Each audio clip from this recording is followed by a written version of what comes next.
সংশয় সৃষ্টি করো না। কার কথা? আসতে বলবেন না, কার কথা?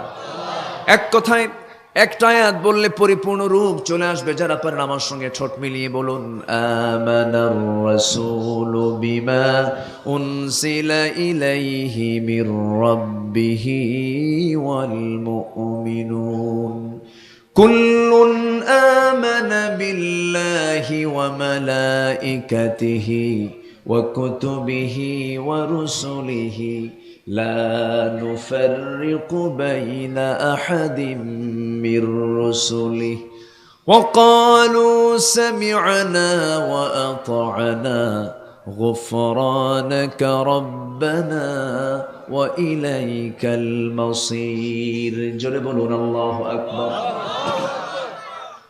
সকল কিছুর প্রতি পরিপূর্ণ আস্থা আনতে হবে, তাহলে আমি ঈমানদার হতে পারবো। আল্লাহ রাব্বুল আলামিন বান্দাকে ডাক দিয়ে বলছেন, শোনো, যারা ঈমান এনেছো তোমরা তিনটা কাজ করবে। পরপর আল্লাহ রাব্বুল আলামিন তিনটা কাজের কথা বললেন, শেষে আরেকটা ফিনিশিং আমলের কথা বললেন, এবং এটা রেজাল্টও জানিয়ে দিয়ে বললেন, এই চারটা কাজ করলে আশা করা যায় আমার পক্ষ থেকে তুমি সফলতা লাভ করবে। জোরে বলি সুবহানাল্লাহ। তুমি সফল হবে। আমরা ফেইল হতে চাই না সাকসেস হতে চাই? আমরা কি ব্যর্থ হতে চাই না সফল হতে চাই? বিফলতা আনতে চাই না সফলতা আনতে চাই? আমাদের সামনে দুর্গতি আনবো না উন্নতি আনবো? উন্নতি সাধন যদি করতে চাই, তাহলে সাজেশন সবার আগে নেব আমরা কার? সবার আগে কার সাজেশন নেব? সকল কথা এই কিতাবে কার কথা? সকল কথাগুলো কার উদ্দেশ্যে? হ্যাঁ, আল্লাহর উদ্দেশ্যে, আমাদের উদ্দেশ্যে। কাদের উদ্দেশ্যে? আমাদের উদ্দেশ্যে। কোরআন নাজিল হয়েছে কার জন্য? আমাদের জন্য। হুদাল লিন্নাস, মানুষের জন্য আল্লাহ পাক এই কিতাবটা নাজিল করেছেন। তবে সেই কিতাবটা নাজিল হয়েছে জীবিত লোকের জন্য না মৃত লোকের জন্য? কিন্তু আমার দেশে মরার পরে কোরআন তেলাওয়াত কমে না বাড়ে? বাড়ে। নিজে তো পারে না, বাপ মরে গেছে, হাফেজ কিছু ভাড়া করে আনে। ভাড়া বুঝেন তো? পিছনে কথা হয় কেন? পিছনে বাচ্চারা একটু আওয়াজ করছে, ওরা খুব আনন্দ পাচ্ছে আজকে। দেখেন না এতগুলো মানুষের গ্যাদারিং, তো ওরা একটু খুব আনন্দ প্রকাশ করছে। একটু খেয়াল করেন যেন ওদের জন্য কোনো সাইড টক, ওদের জন্য কোনো কথা মঞ্চ পর্যন্ত না আসে। সম্মানিত ভাইয়েরা, সম্মানিত উপস্থিতি, কি জন্য বলতেছিলাম? ও আচ্ছা, তাহলে কোরআন তো এসেছে লিয়ুনযিরা মান কানা হাইয়া, কোরআন এসেছে জিন্দা লোকের জন্য। কিন্তু দুঃখজনক হলো সত্য, আজকে মানুষ যখন মরে যায়, মরা মানুষ কি শুনতে পায়? কোরআন কি মরা মানুষের জন্য নাজিল হয়েছে? না। কোরআনের চর্চা তো ওই রকম ভাবে হলে চলবে না। কোরআনটাকে চর্চা করতে হবে জীবন থাকতেই। যার কোরআনের চর্চা বেশি, কোরআনে কারীমের প্রথম হুকুম, ইসলামের প্রথম হুকুম, আল্লাহর প্রথম হুকুম হচ্ছে পড়ো, চর্চা করো, স্টাডি করো। ইকরা, পড়ো। কার নামে? আসতে বলবেন না, কার নামে? আল্লাহর নামে। সেই মুসলিম জাতি কি পড়ে? কোথায় পড়ে? মুসলিম কাকে বলে? ইসলাম কি, তাওহীদ কি, রিসালাত কি, আখিরাত কি, এই পরিভাষাগুলো কি নিয়ে যদি একটু প্রশ্ন করা হয়, কয়জন মুসলিম জবাব দিতে পারবে? খুব কম। সম্মানিত ভাইয়েরা, আজকে আমার দেশে অপসংস্কৃতির জন্য যত চর্চা হচ্ছে, ইসলাম নিয়ে সেই চর্চা হচ্ছে না।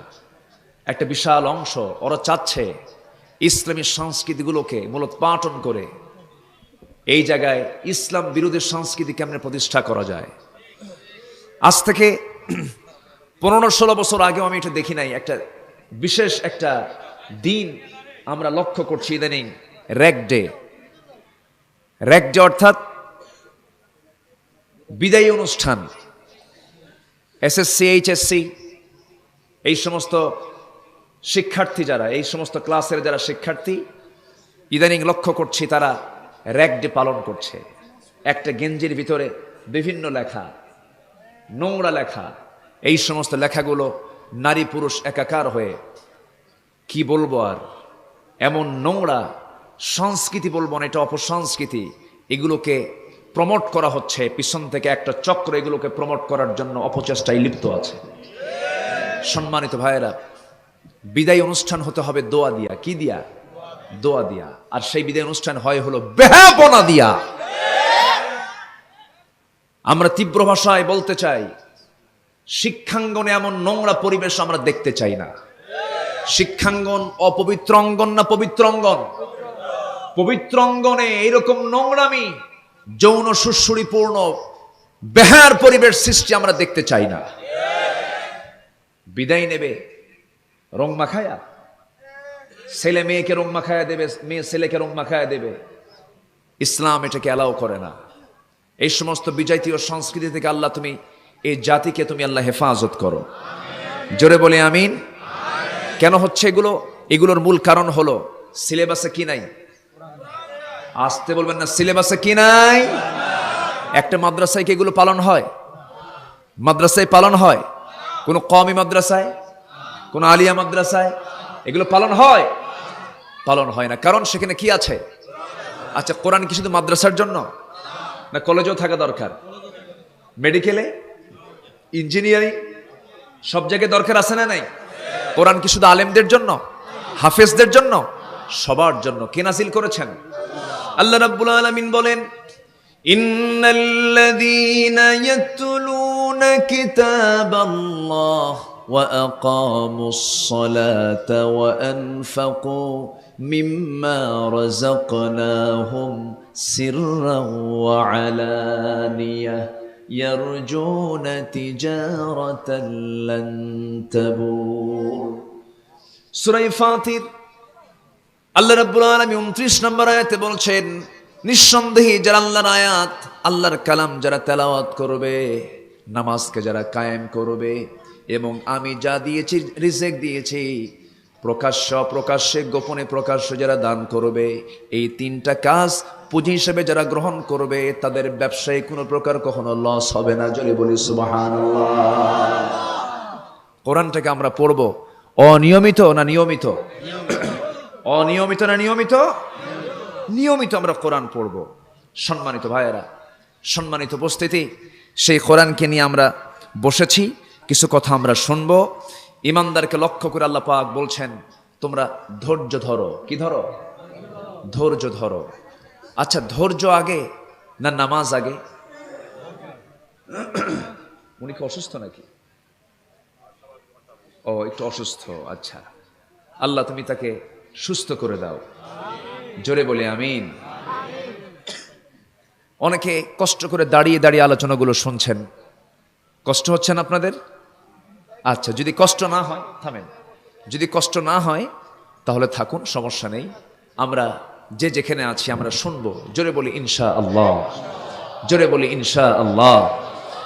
সম্মানিত ভাইয়েরা, এই আয়াতের প্রথম হুকুমটা হলো তোমরা ধৈর্য আনো, ধৈর্য ধরো। ধৈর্য আগে না সালাত আগে? বলেন।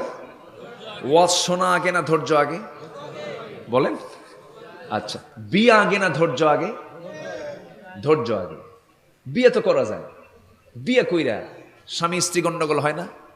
আচ্ছা, এরকম গন্ডগোল লাগলে ধৈর্য বেশি ধরবে কে, স্বামী না স্ত্রী?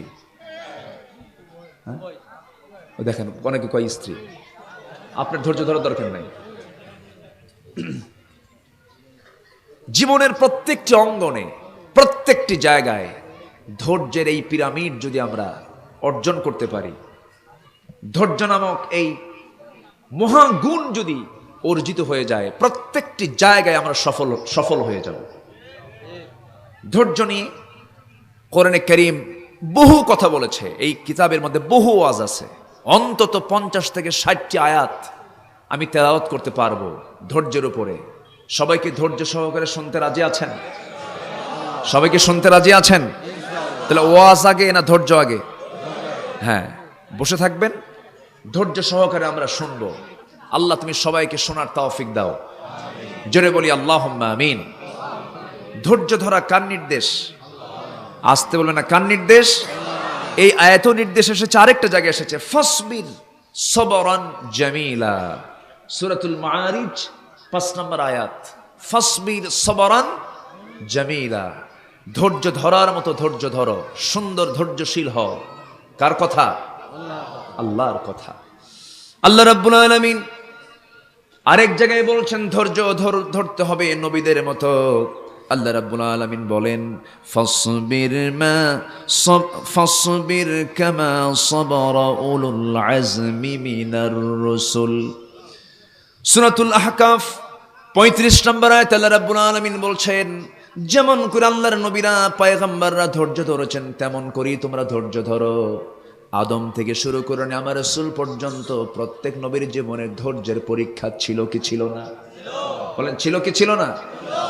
এক একজন নবীর এক একটা পরীক্ষা ছিল তাদের জীবনে, তারা ধৈর্যের পরীক্ষা দিয়েছেন। কেউ ধৈর্যহীনতার পরিচয় দেন নাই। কারণ ঈমান আনা সহজ, ঈমানটা টিকে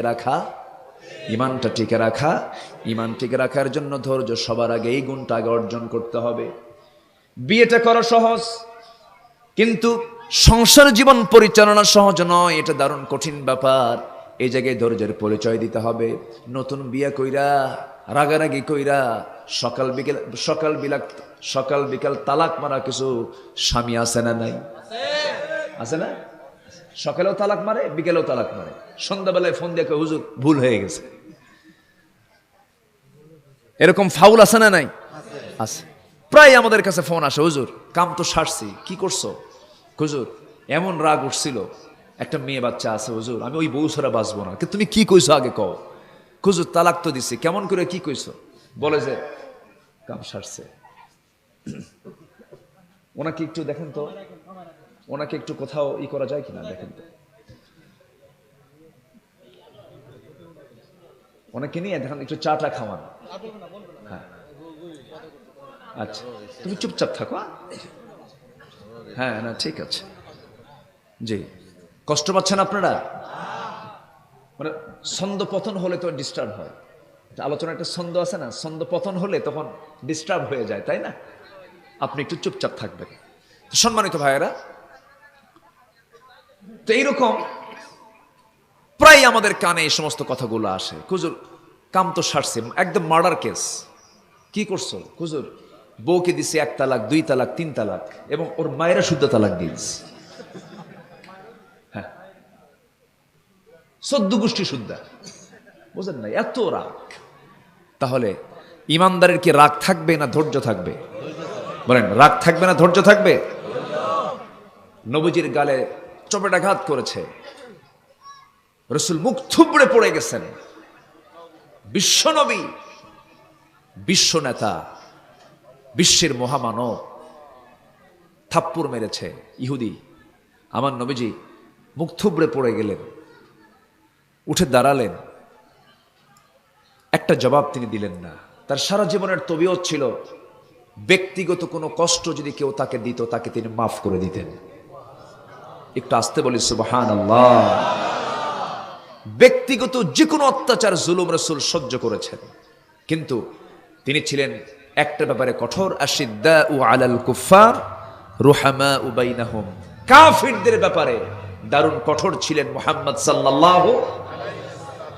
মুনাফিকদের ব্যাপারে রাসূল খুব কঠোর ছিলেন, কিন্তু ব্যক্তিগত কোনো বিষয়ে তিনি প্রতিশোধ পরায়ণ তিনি ছিলেন না। তিনি মাফ করে দিতেন। সুবহানাল্লাহ বলবেন না? মাফ করে দিতেন। এক বেচারি নবীর কাছ থেকে কিছু টাকা পায়, রাসূল তার কাছ থেকে কিছু টাকা ধার করেছিলেন।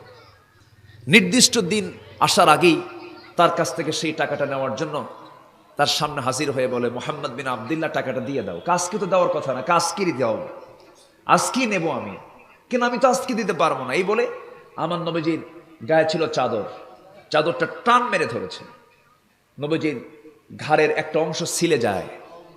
সাহাবে কেরাম সেখানে দাঁড়িয়ে বললেন, ইয়া রাসূলুল্লাহ শুধু অর্ডার দেন, খাইয়া ফালাম। বোঝেন নাই? রাসূল বললেন না, সাহাবীরা এরকম করা যাবে না, ও তো বুঝে নাই, ওর জেহালাত নিয়ে সে আমার সঙ্গে এমন আচরণ করছে, আমি ওকে মাফ করে দিলাম। একটু আসতে বলি সুবহানাল্লাহ। আমার নবীজি মসজিদের মধ্যে বসা এক ইহুদি এসে মসজিদের ভিতরে দাঁড়ায় দাঁড়ায় পেশাব করতেছে। সাহাবীরা বসে আছেন, রাসূল বসে আছেন, পেশাব করতেছে। আমার নবীজির সামনে এমন অশোভন আচরণ করলো সেই ইহুদিটা। যখন সে এমন জাতীয় কাজ করছিল, সাইয়েদনা ওমর ফারুক রাদিয়াল্লাহু তাআলা আনহু সামনে দাঁড়িয়ে বলছেন, ইয়া রাসূলুল্লাহ, শুধু আপনার অপেক্ষায় আপনি অর্ডার দেন, আমি ওর কল্লাটা পৃথক করে দেই, শরীর থেকে নামায় দেই। তরবারি বেরও করে ফেলেছেন। রাসূল বলছেন, ওমর ধৈর্য ধরো, সবর ধরো, ও পেশাব করে শেষ করুক। এমন ভাবে সে আচরণ করছিল, পেশাব করতেছে দাঁড়ায় দাঁড়ায়, আবার নেচে নেচে। যখন তার এই জঘন্য কর্ম যখন শেষ হয়ে গেল, আস্তে করে সে ঝেড়ে ঝুড়ে যখন সে মসজিদ থেকে বের হয়ে যাচ্ছে, ওমরে ফারুক তার পিছে পিছে দৌড়াচ্ছেন, শত্রু তো হাত ছাড়া করা যাবে না। রাসূল বলছেন, ওমর তুমি কোথায় যাচ্ছ? তোমার তো এই ডিউটি না, মসজিদ নাপাক হয়ে গেছে, পানি দিয়ে পরিষ্কার করে দাও। একটু আস্তে কোন সুবহানাল্লাহ, আরো জোরে বলে সুবহানাল্লাহ। ইহুদির বুঝতে দেরি হলো না, ইহুদির চোখে পানি চলে এসেছে। ইহুদি মনে মনে চিন্তা করতেছে, এটা যে আল্লাহর নবী, কোনো সন্দেহ নাই, ইসলাম যে কল্যাণের দিন, এতে কোনো সন্দেহ নাই। আস্তে করে হাতটা বাড়ায় দিয়া নবীর সামনে সাহাবাদেরকে সাক্ষী রেখে বলতেছে, আশহাদু আল্লা ইলাহা ইল্লাল্লাহু ওয়াহদাহু লা শারীকা লাহু ওয়া আশহাদু আন্না মুহাম্মাদান আবদুহু ওয়া রাসূলুহু। আমার ভাইরা, সকল ক্ষেত্রে ধৈর্যের পরিচয় দিতে হবে। আমার বিরুদ্ধে কেউ অ্যাকশন নিতে গেল, পাল্টা তার জবাব ভালো দিয়ে আমরা দেব, ইদফা বিল্লাতি হিয়া আহসান। আমার বন্ধুগণ, আমার নবীজির ইন্তেকালের পরে চারজন খলিফার আমলকে স্বর্ণ যুগ বলা হয়। সাইয়েদনা আবু বকর, ওমরে ফারুক, ওসমান এবং আলী রাদিয়াল্লাহু আনহুম, এই চারজন সাহাবীদের, এই চারজন খলিফার এই দীর্ঘ একটা শাসনকাল তারা পার করেছিলেন। এর মধ্যে দুজন শাসকের বিরুদ্ধে একজন বড় কাজী ছিলেন, যে কাজী দুইজন শাসকের বিরুদ্ধে রায় দিয়েছিলেন। কি পরিমাণ ধৈর্য থাকলে পরে, দায়িত্বশীলতা থাকলে পরে এমন জাতীয় ঘটনা ঘটতে পারে। ধৈর্যের পরিচয় সব জায়গায় দিতে হবে। সেই কাজীর কথা মনে হয়ে গেল। কাজী সুরাই ইবনুল হারিস আল কিন্দি ইয়েমেন বংশোদ্ভূত একজন মানুষ ছিলেন। ৬০ বছর তিনি বিচারপতির দায়িত্ব পালন করেছেন। কত বছর? ৬০ বছর। হায়াত পেয়েছিলেন ১১৭ বছর। হযরত ওমর ফারুকের শাসনামলে ওমর ফারুক রাদিয়াল্লাহু তাআলা আনহু কোন এক ঘোড়া বিক্রেতার কাছ থেকে একটা ঘোড়া কিনলেন। ঘোড়া কেনার পর সেই ঘোড়াটার উপরে তিনি চড়লেন, ঘোড়া দাবড়ালেন। কয়েক মাইল চলার পর ঘোড়ার পারে না, ঘোড়া অসুস্থ হয়ে পড়েছে। ঘোড়াটা নিয়ে এসে বিক্রেতার সামনে বলছে, ঘোড়াওয়ালা তুমি আমাকে অসুস্থ ঘোড়া দিলে কেন? আমি ঘোড়া কিনবো না, নেবো না, টাকাটা ফেরত দাও। ঘোড়াওয়ালা বলতেছে, ঘোড়া বিক্রেতা বলতেছে, আমি যখন আপনাকে ঘোড়াটা দিয়েছি আপনি কি দেখে নেন না? হ্যাঁ দেখে নিয়েছি। অসুস্থ দিয়ে নিয়েছেন না সুস্থ নিয়েছেন? সুস্থ নিয়েছি। আমি ঘোড়া ফেরত নেব না। তাহলে কি উপায়? দুইজন দুই দিকে কথা বলে, চলো আমরা বিচারালয়ে চলে যাই, বিচারপতি যা রায় দেবে সেই রায়টা আমরা মাথা পেতে নিয়ে নেব। এই সিদ্ধান্ত যখন পাকা হয়ে গেল, তখন সিম্পল একটা অঞ্চলের বিচারপতি ছিলেন কাজী সুরাই ইবনুল হারিস। কাজী সুরাইয়ের দরবারে যাওয়া হলো। সামনে দাঁড়ালেন অর্ধ দুনিয়ার শাসনকর্তা সাইয়েদনা ওমর ফারুক রাদিয়াল্লাহু তাআলা আনহু। কাজী সুরাই তার দিকে তাকায়া আশ্চর্য হয়ে বলছেন, খলিফার ব্যাপারে আমি কি রায় দেব? কিন্তু রায় দিতে তিনি একটু কার্পণ্য করলেন না। সঠিক যে রায়, সে রায়টাই তিনি দিচ্ছেন। ঘোড়াওয়ালা, যে ঘোড়া বিক্রেতা, প্রশ্ন করতেছে, বিচারপতি মহোদয়, খলিফাতুল মুসলিমিন আমার কাছ থেকে ঘোড়া কিনেছেন। সেই ঘোড়া সুস্থ ঘোড়ায় কিনে নেওয়ার পর তার কাছে অসুস্থ হয়ে যায়। সে ঘোড়াটা আমাকে ফেরত দিতে চায়। অসুস্থ ঘোড়া ফেরত আমি নেব না। কি চিন্তা, কি সিদ্ধান্ত নেওয়া যায়? এবার কাজী শুনাই বিচারপতি বলতেছেন, বিচারক বলতেছেন, আমিরুল মুমিনিন, আপনি অর্ধ দুনিয়ার শাসনকর্তা হতে পারেন, কিন্তু আপনি আমার কাছে একজন এখানে বিচার প্রার্থী। আমার পক্ষ থেকে আমি যদি কোনো রায়টা দিয়ে দিই, সেই রায়টা আপনার পক্ষে যাওয়ার কথা নয়। কারণ আপনি ওমর এই মুহূর্তে সুস্থ আছেন, কিছুক্ষণ পর সুস্থ থাকবেন, তার কোনো গ্যারান্টি আছে নাকি? তার কোনো গ্যারান্টি আছে? তার কোনো গ্যারান্টি নাই। মানুষ তো যে কোনো মুহূর্তে অসুস্থ হয়ে যায়, যে কোনো প্রাণীর ক্ষেত্রে যে কোনো মুহূর্তে অসুস্থ হতে পারে। সুস্থ ঘোড়া কিনেছেন, অসুস্থ হয়েছে আপনার কাছে, এই জন্য আপনি ঘোড়াটা ফেরত দিতে পারেন না। ওমরে ফারুক রাদিয়াল্লাহু তাআলা আনহু সেই জায়গায় কি চরম ধৈর্যের পরিচয়টা দিলেন। আস্তে করে সেই জায়গা থেকে বের করে মুস্কি হাসি নিয়ে তিনি বাড়িতে ফিরে আসলেন। পরের দিন তিনি তার অফিসে বসে সিদ্ধান্ত নিলেন, এই কাজী শুরাইকে ওই অঞ্চলের শুধু বিচারক নয়, আমার গোটা জনপদের সবচাইতে চিফ জাস্টিসের পদ আমি তাকে দিয়ে দিলাম। একটু আস্তে কারণ সুবহানাল্লাহ, একটু জোরে বলি সুবহানাল্লাহ। আমরা কি এই চেতনা বিশ্বাস করি না? বরঞ্চ তুই আমার বিরুদ্ধে রায় দিলি, তোর 14 গোষ্ঠী খতম। আছে না নাই? আসতে বলবেন না, আছে না নাই? আচ্ছা না, ইয়াদিলু হুয়া আকরাবু লিত্তাকওয়া, সমতা রক্ষা করো, এটাই হচ্ছে সবচেয়ে বড় তাকওয়া। তাকওয়া শুধু টুপি দাড়ি নয়, তাকওয়া শুধু জুব্বা নয়, তাকওয়া শুধু তাসবিহ তাহলিল নয়, তাকওয়া শুধু তাহাজ্জুদ নয়। ইয়াদিলু, সঠিক বিচার করো, এটাই তোমার সবচেয়ে বড় তাকওয়া। জোরে বলি সুবহানাল্লাহ। আজকে গোটা পৃথিবীতে সবচাইতে বড় সংকট হলো সঠিক বিচারের সংকট। আমি কি ভুল বলছি? এবং আল্লাহ তাআলা আরশের ছায়ার নিচে সাবআতু ইযিল্লুহুমুল্লাহু ফি যিল্লিহি ইয়াউমুল লা যিল্লা ইল্লা যিল্লুহু ইমামুন আদিল। আল্লাহ তাআলা 7 শ্রেণীকে আরশের ছায়ার নিচে স্থান দিবেন। সেই 7 শ্রেণীর 1 নম্বর শ্রেণী হলো সঠিক বিচারপতি যারা। জোরে বলি আল্লাহু আকবার। এই জন্য বিচারপতির দাম আল্লাহর কাছে কম না বেশি? কম না বেশি? বেশি। অনেক কথা আছে, একটু রাত হয়ে যাচ্ছে, আলোচনাগুলো শুনতে রাজি আছেন তো সবাই? জোরে বলি ইনশাআল্লাহ, আরো জোরে বলি ইনশাআল্লাহ। আমি খুবই আনন্দিত, যদিও লোকজন খুব বেশি নয়, কিন্তু যারা এসেছেন সমস্ত শ্রোতাগুলো আমার কাছে মনে হচ্ছে আসলান, মূল শ্রোতা। এখানে মানে যে শ্রোতাগুলো হওয়া দরকার, যে গুণ থাকা দরকার, সমস্ত গুণগুলো আমি শ্রোতার মধ্যে পাচ্ছি। বলি আলহামদুলিল্লাহ, জোরে বলি আলহামদুলিল্লাহ। ওই কাজী শুরাইয়ের আদালতে হাজির হয়েছিলেন আরেকজন খলিল আল্লাহ তাআলা আনহু। আলীর মেধা, আলীর যোগ্যতার কাছে পৃথিবীর কোনো মানুষ কি পাত্তা পাবে? কত বড় মেধাবী মানুষ ছিলেন হযরত আলী রাদিয়াল্লাহু তাআলা আনহু। মাঝে মাঝে রাসূলও হিমশিম খেয়ে যেতেন তার কথা শুনে। তার প্রজ্ঞা, তার যোগ্যতা, তার মেধা, তার প্রত্যুৎপন্ন মতিত্ব রাসূলকে অবাক করে দিত। সম্মানিত ভাইয়েরা, এত প্রচন্ড মেধাবী একজন মানুষ, এবং তার সঙ্গে কথায় কেউ সহজে পারত না। উনি একটু খাটো ছিলেন। কি ছিলেন? খাটো ছিলেন। খাটো মানুষের বুদ্ধি কেমন? কম না বেশি? আসতে কোন কেন? আমি লম্বা মানুষ, আমার বুদ্ধি কম। যারা খাটো না তাদের বুদ্ধি একটু বেশি। কেন জানেন? মাথা থেকে হার্ট ওদের গ্যাপটা একটু কম, বোঝেন না? আর আমাদের গ্যাপ একটু বেশি, তো এই জন্য আমাদের বুঝতে একটু দেরি হয়। খাটো মানুষের বুদ্ধি একটু বেশি থাকে সচরাচর, আমরা এটা লক্ষ্য করি, দেখে থাকি। সব ক্ষেত্রে না, এটা জাস্ট আমি এটা একটু মজা করে বললাম। থাক। হযরত ওমর ফারুক রাদিয়াল্লাহু তাআলা আনহু, হযরত আবু ওসমান রাদিয়াল্লাহু তাআলা আনহু, এই দুজন ছিলেন লম্বা। এই দুজনের মাঝে সাইয়েদনা আলী ছিলেন খাটো। তো তিনজন একদিন একসঙ্গে এক লাইনে কোন একটা কাজে হেঁটে হেঁটে যাচ্ছিলেন।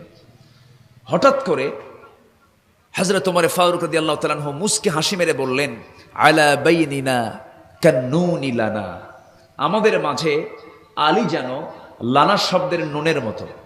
যারা আরবি লিখতে পারেন, পড়তে পারেন, আলা বাইনিনা কান্নুনি লানা, আমাদের মাঝে আলী যেন লানা শব্দের নুনের মতো। মানে লামের মাথাও লম্বা, আলিফের মাথাও লম্বা, নুনের মাথাটা কি? খাটো, মাঝখানে ছোট। আলী আমাদের মাঝে লানা শব্দের নুনের মতো, একটু খাটো, একটু খর্বাকৃতির। মানে ওনাকে একটু কথার মার দিচ্ছেন, কথায় তাকে একটু খাটো করছেন। হযরত আলী তো এই লোক না, সঙ্গে সঙ্গে জবাব দিচ্ছেন, ওয়ালাউলা কুনতু, আমি যদি এর মাঝে নুন না থাকি, লাকুনতুমা লা, তাহলে তোমরা তো লাম আলিফ জবর লা হয়ে যাচ্ছ, যার কোনো ভিত্তিই নাই। আমি থাকার কারণে তিনজন আছি, আর মাঝখান থেকে আমাকে আউট করলে তোমরা লা হয়ে যাবে, ভিত্তিহীন অস্তিত্বহীন হয়ে পড়বে। আমার দরকার আছে, আমি ছোট হই কিন্তু আমার দাম আছে। যেরকম সুবহানাল্লাহ। প্রচন্ড মেধা ছিল। চতুর্থ খলিফা তিনি ছিলেন। তার সময়ে সিফফিনের যুদ্ধ সংগঠিত হলো না? সিফফিনের যুদ্ধ হলো, মুসলমানদের মধ্যে একটা দ্বন্দ্ব সৃষ্টি হয়েছিল। সেই সময় কিছু মুসলমান সাইয়েদনা আলীকে বললেন, প্রথম খলিফা, দ্বিতীয় খলিফা, তৃতীয় খলিফার সময় এত গন্ডগোল লাগলো না, আপনার সময় এত গন্ডগোল লাগার কারণ কি? মানে তাকে দোষ দেওয়ার চেষ্টা করা হচ্ছিল। তিনি জবাব দিচ্ছেন, প্রথম খলিফার পাশে আমি আলী ছিলাম, দ্বিতীয় খলিফার ওমরের পাশে আমি আলী ছিলাম, তৃতীয় খলিফা ওসমানের পাশে আমি আলী ছিলাম, চতুর্থ খলিফা আমি আলীর পাশে আরেকজন আলী নাই, এই জন্য গন্ডগোল লাগছে। কি কথা কি বুঝতেছেন আপনারা? এত মেধা ছিল তার, এত যোগ্যতা আল্লাহ পাক তাকে দান করেছিলেন। এবং সম্মান কত, আমার নবীজির জামাই, সুবহানাল্লাহ বলবেন না? আচ্ছা, আবার কে? সাইয়্যিদা শাবাবি আহলিল জান্নাহ, হাসান এবং হুসাইনের গর্বিত পিতা। আচ্ছা, আবার কার স্বামী? আমার নবীজির দেহের টুকরা, রক্তের অংশ, খাতুনে জান্নাত ফাতিমা রাদিয়াল্লাহু আনহার একমাত্র স্বামী। আলহামদুলিল্লাহ বলবেন না? তার স্ত্রী সব দিক থেকে এক অনন্য প্রতিভার মানুষ ছিলেন হযরত আলী রাদিয়াল্লাহু তাআলা আনহু। আল্লাহ পাক তাকে এত সম্মান দান করেছেন। সেই লোকটা, সেই খলিফা ওই কাজী শুরাইয়ের দ্বারস্থ হলেন। ইহুদি তার বিরুদ্ধে মামলা দিয়েছে। কে মামলা দিয়েছে? ইহুদি। কোন রাষ্ট্রে? কার রাষ্ট্রে বলেন? কোন রাষ্ট্রে? ইসলামী রাষ্ট্রের খলিফার বিরুদ্ধে একজন ইহুদি মামলা দিয়েছে। সে মামলা নিয়েছেন হলো কাজী শুরাইহ ইবনুল হারিস আল কিন্দি রাহমাতুল্লাহ আলাইহি। জোরে বলে আল্লাহু আকবার। কি নিয়ে মামলা দিল? হযরত আলী রাদিয়াল্লাহু তাআলা আনহু তিনি কোন এক যুদ্ধে যাওয়ার সময় ঘোড়ার পিঠে তার একটা লৌহ বর্ম রেখেছিলেন। লোহা, সেই ঘোড়ার পিঠ থেকে লৌহ বর্মটা পড়ে গেল, হেরে গেল। তিনি বাজারে গেলেন, বাজারে গিয়ে দেখেন এক ইহুদির হাতে তার সেই লৌহ বর্ম, চিহ্নিত লৌহ বর্ম তিনি চিনতে পেরেছেন। হঠাৎ করে ইহুদিকে ডাক দিয়ে বলছেন, লৌহ বর্ম কোথায় পেলে? এটা আমার লৌহ বর্ম। ইহুদি বলেন, না এটা আমার লৌহ বর্ম না, এটা আমার। হযরত আলী বললেন, তোমার এটা তার প্রমাণ করতে হবে। ইহুদি বলতেছে, হযরত আলী এটা যা আপনাকেও প্রমাণ করতে হবে। লেগে গেছে দুজন পেশ। বিচারালয়ের সম্মুখীন হয়ে গেলেন। সাইয়েদনা আলী কাজী শুরাইয়ের সামনে গিয়ে দাঁড়ালেন। অর্ধ দুনিয়ার শাসনকর্তা ওমর ফারুক যার সামনে দাঁড়িয়েছেন, এবার এত বড় একজন আল্লাহর কাছের মানুষ আসাদুল্লাহিল গালিব হযরত আলী, একটা রাষ্ট্রের প্রথম ব্যক্তি, শীর্ষস্থানীয় ব্যক্তি, বিচারালয়ে গিয়ে সামনে বিচারপতির সামনে দাঁড়ায় গেছেন। সামনে দাঁড়ায়া বলতেছেন, বিচারপতি, মাননীয় বিচারপতি মহোদয়, এই লৌহ বর্ম ইহুদিটা আমার লৌহ বর্ম নিয়ে বাজারে বিক্রি করতে গেছে, কিন্তু লৌহ বর্মটা আমার। এবার বিচারপতি বলতেছেন, খলিফাতুল মুসলিমিন, এই জায়গায় আপনাকে খলিফা মনে করে বিচার করা যাবে না। আপনি একজন বিচার প্রার্থী, আপনাকে বিচার প্রার্থী মনে করি আপনাকে বিচার করতে হবে। আমি আপনাকে প্রশ্ন করব, কি প্রশ্ন আপনি বলুন। এবার বলছে, আমিরুল মুমিনিন, এই লৌহ বর্ম যা আপনারা, তার প্রমাণটা কি? আপনি প্রমাণ স্বরূপ কিছু সাক্ষী হাজির করেন। কে সাক্ষী আছে? কে? আমার নিজের ছেলে। সঙ্গে সঙ্গে বিচারপতি বলতেছেন, এই সাক্ষী গ্রহণ করা হবে না, কারণ বাবার পক্ষে ছেলের সাক্ষী গ্রহণ হবে না, কখনোই গ্রহণ করা যাবে না। হযরত আলী বলে ফেললেন, মাননীয় বিচারপতি মহোদয়, আপনি তো আমার সন্তানদের ব্যাপারে আপনার জানা আছে। আমার সন্তানের ব্যাপারে রাসূল নিজেই সার্টিফিকেট দিয়েছেন, সাইয়্যিদা শাবাবি আহলিল জান্নাহ, আমার দুই সন্তানই হলো জান্নাতের যুবকদের সর্দার। তাহলে যুবকদের সর্দারের সাক্ষ্য কি আপনি গ্রহণ করবেন না? সঙ্গে সঙ্গে কাজী শুরাই বলতেছে, তাদের মর্যাদার দিকটা ভিন্ন বিষয়, কিন্তু এই জায়গায় আইন তার নিজস্ব গতিতে চলবে। আইন নিজস্ব গতিতে চলবে।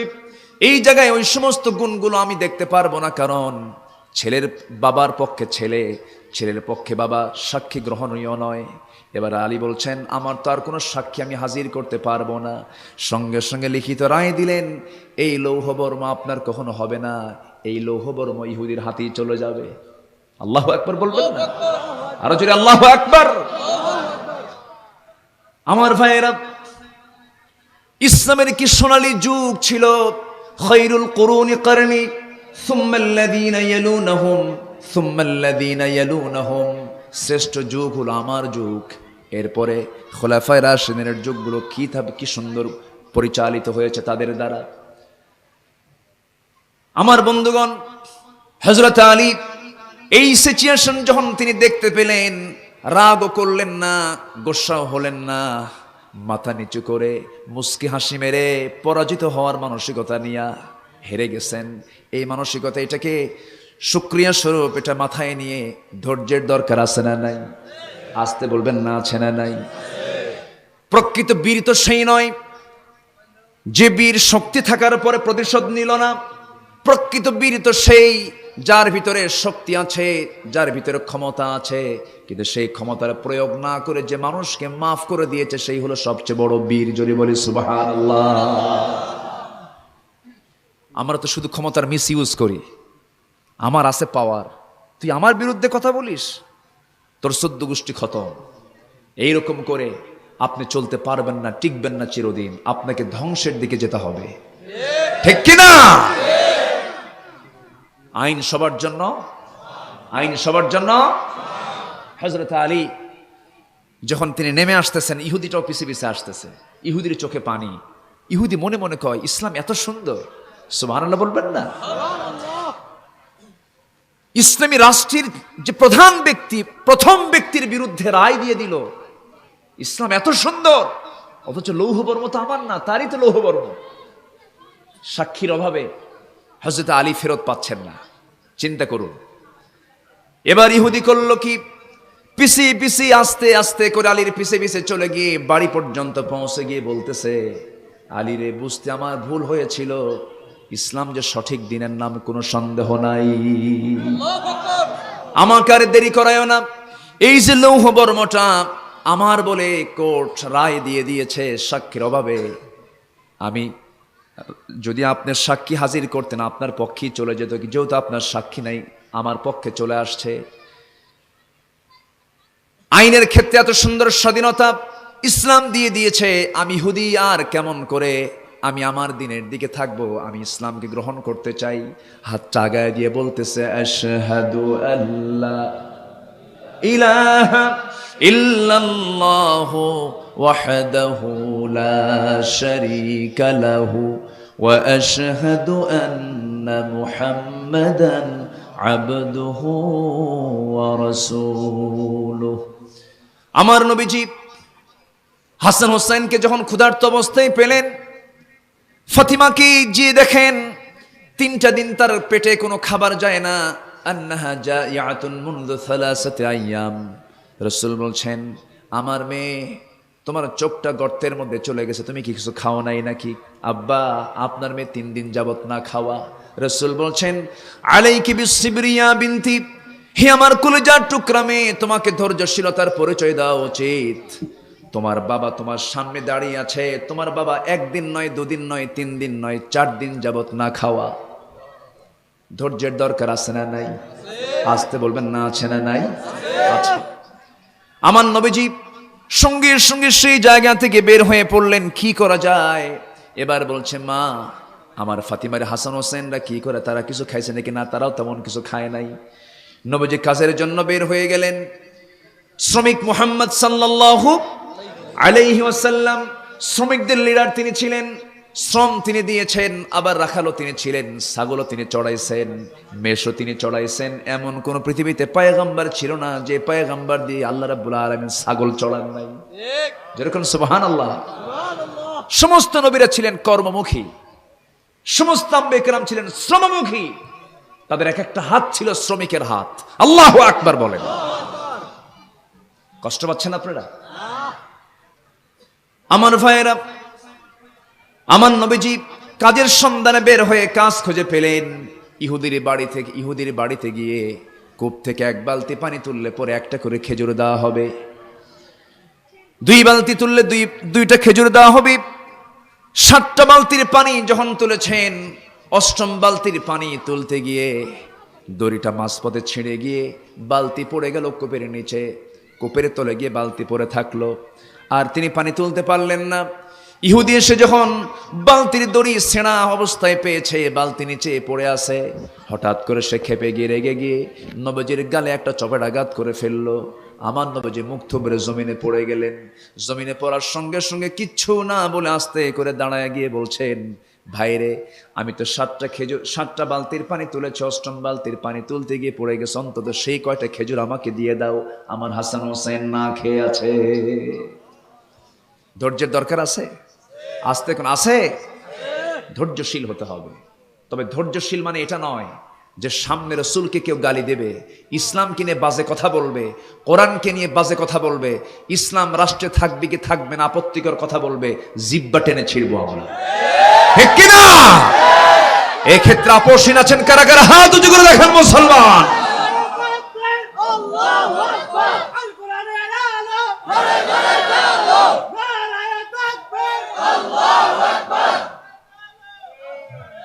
আল্লাহ তোমার বান্দাদের হাতকে তুমি আল্লাহ কবুল করো, সবার হাতকে কবুল করো। জোরে বলি আমিন, আরো জোরে আমিন, আরো জোরে আমিন। কষ্ট পাচ্ছেন? ধৈর্যশীল মানে এটা নয় যে বাতিলকে মেনে নেওয়া, বাতিলকে না মেনে নিজের জীবনকে হিংস্র জন্তুর সামনে সঁপিয়ে দেওয়া, অর্থাৎ ঈমান আনা মানে নিজের জীবন যে কোনো মুহূর্তেই বাতিলরা আমাকে মেরে শেষ করে দিতে পারে, কিন্তু তবুও বাতিলদের পক্ষ অবলম্বন করতে পারবো না।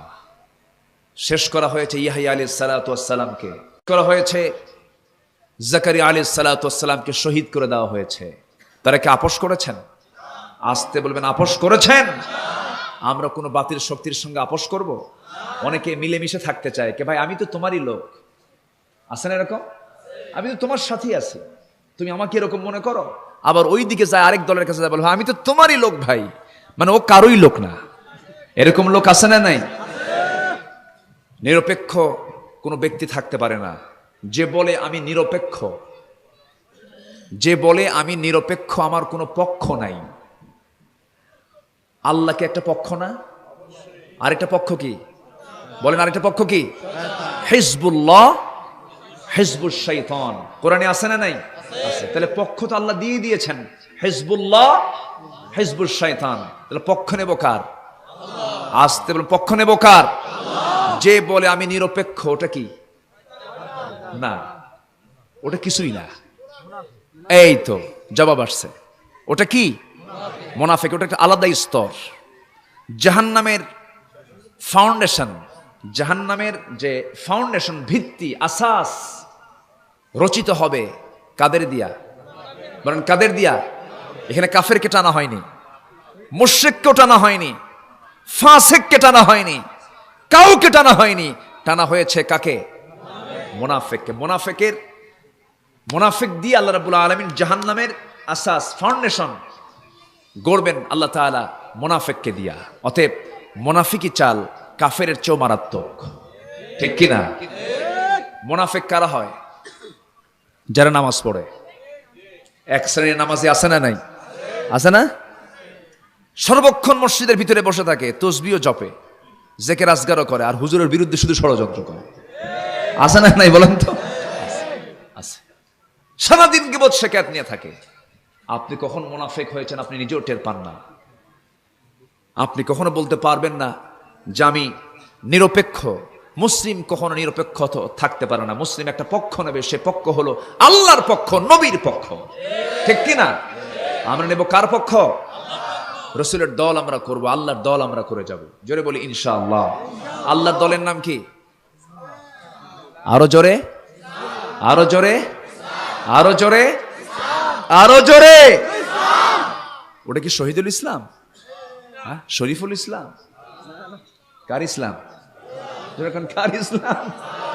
মুজাহিদুল ইসলাম নাম আছে, কিন্তু কমিউনিস্ট পার্টি করে। আছে না নাই? মুজাহিদুল ইসলাম কমিউনিস্ট পার্টি হলো কি?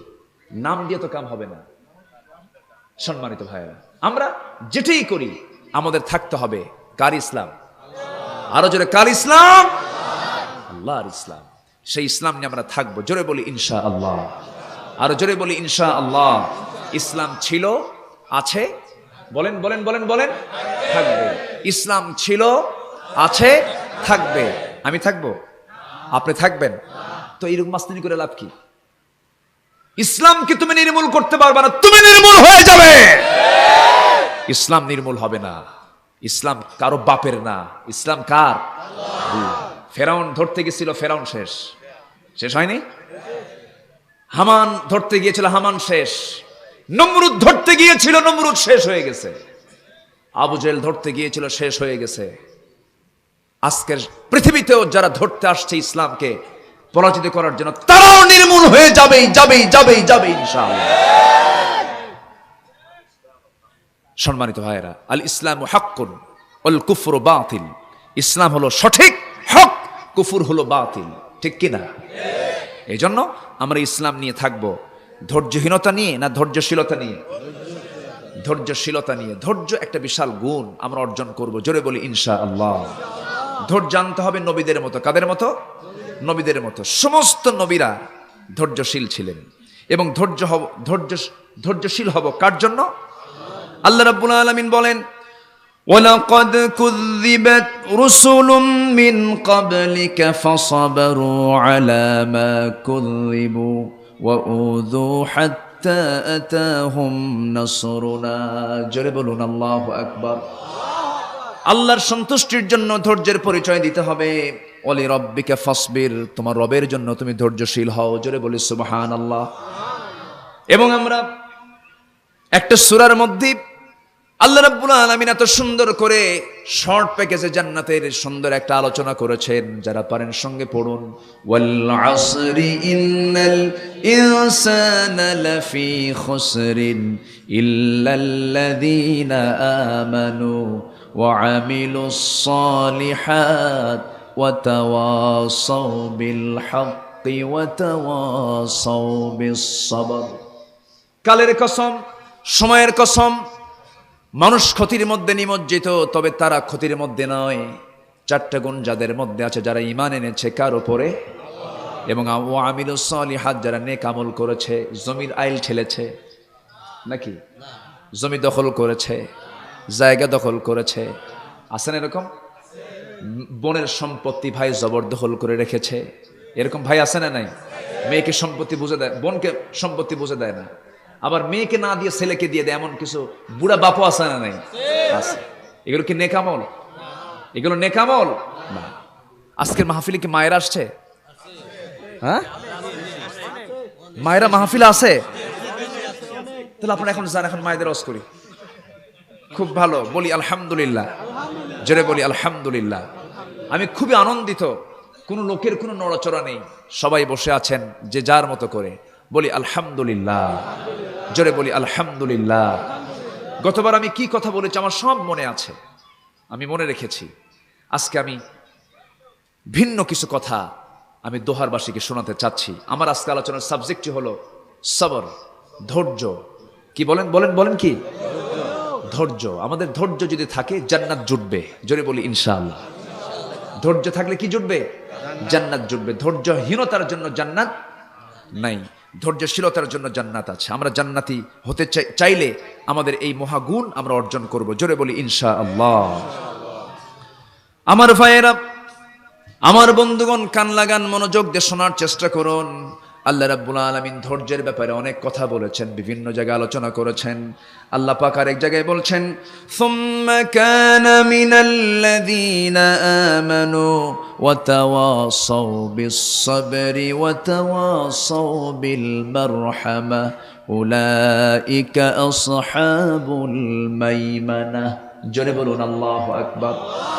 আরেক জায়গায় বলেছেন, ওয়ালানাবলুওয়ান্নাকুম হাত্তা না'লামাল মুজাহিদিন মিনকুম ওয়াস-সাবিরিন। জোরে বলুন আল্লাহু আকবার। ধৈর্যশীলকে আল্লাহ রাব্বুল আলামিন পরীক্ষা করবেন। ধৈর্যশীলের জন্যই তো জান্নাত রয়েছে। আমার বন্ধুগণ, ধৈর্য ছাড়া কি আমার রাসূল সাহাবায়ে কেরামকে নিয়ে হিজরত করতে পারতেন নাকি? সাহাবীরা যখন, রাসূল যখন বললেন সাহাবীরা বউ ছাড়তে হবে, ব্যবসা ছাড়তে হবে, পরিবার ছাড়তে হবে, ছেলের মায়ের ছাড়তে হবে, আমার সঙ্গে তোমাদের হিজরত করতে হবে, তোমরা কি রাজি আছো নাকি? সবাই মিলে বললেন, ইয়া রাসূলুল্লাহ, দুনিয়ার সব ছাড়বো কিন্তু আপনাকে ছাড়বো না। জোরে বলুন সুবহানাল্লাহ। ধৈর্যের দরকার আছে না নাই?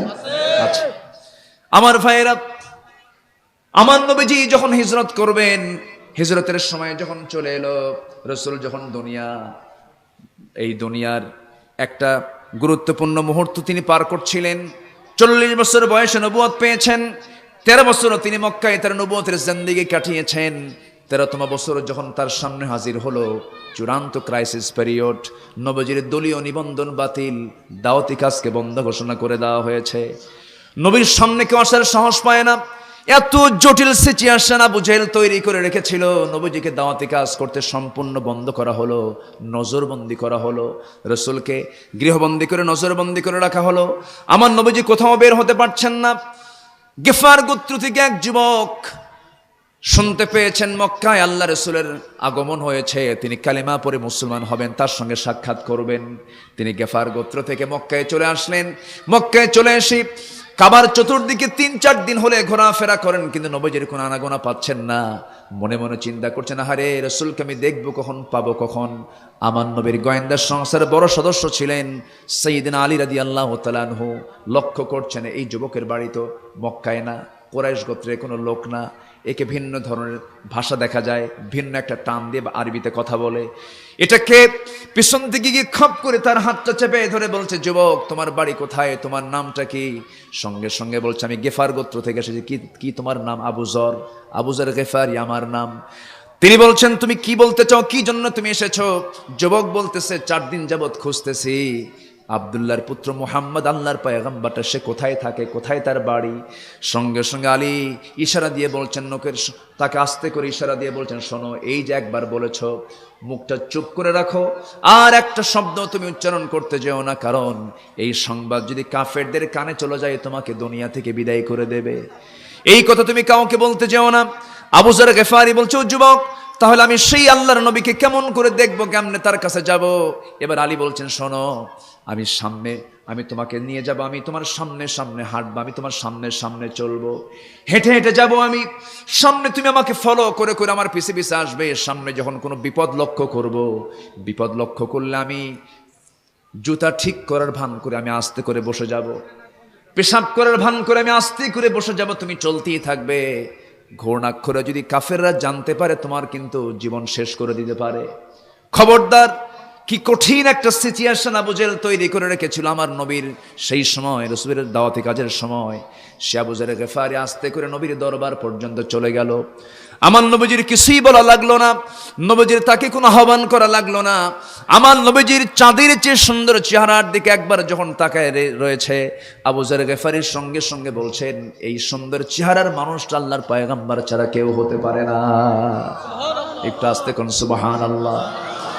আমার নবীজির হাতে হাত রেখে সঙ্গে সঙ্গে আবু যর গেফারি বলে ফেললেন, আশহাদু আল্লা ইলাহা ইল্লাল্লাহু ওয়া আশহাদু আন্না মুহাম্মাদান আবদুহু ওয়া রাসূলুহু। হেদায়েতের মালিক কে? আস্তে বলবেন না, কে? আবু যর গেফারির বাড়ি সেই কোন গেফার গোত্র? আর আমার নবীর ঘরের সঙ্গে আবু জেহেল থাকে, কিন্তু কপালে ইসলাম, কপালে ইসলাম নাই। আমার ঘরের সঙ্গেই থাকে আবু লাহাব, আপন চাচা, কপালে ইসলাম নাই। হেদায়েত কার হাতে? আসতে বলবেন না, কার হাতে? অনেকে বলে, যদি আমার জন্মটা যদি রাসূলের সময় হতো, রাসূলকে দেখতাম, সামনে বসে গল্প করতাম, সাহাবীর মর্যাদা পেয়ে যেতাম। আমি মনে মনে করি, তুই যদি আবু জেহেল হইতি, কথা বলছেন নাই, তুই যদি আবু লাহাব হইতি, তাহলে কি হতো? আমরা যে অবস্থায় আছি সে অবস্থায় অনেক সুন্দর, বলি আলহামদুলিল্লাহ। আমরা তো এমন উম্মাহ, আমরা তো এমন নবীর উম্মত, যে নবীর উম্মত হওয়ার জন্য লালায়িত হয়েছেন একজন পয়গম্বর মুসা আলাইহিস সালাতু ওয়াস সালাম।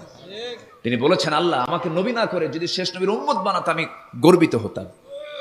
জোরে বলি সুবহানাল্লাহ। মুসার নাম সবাই শুনছেন তো? শোনেন নাই?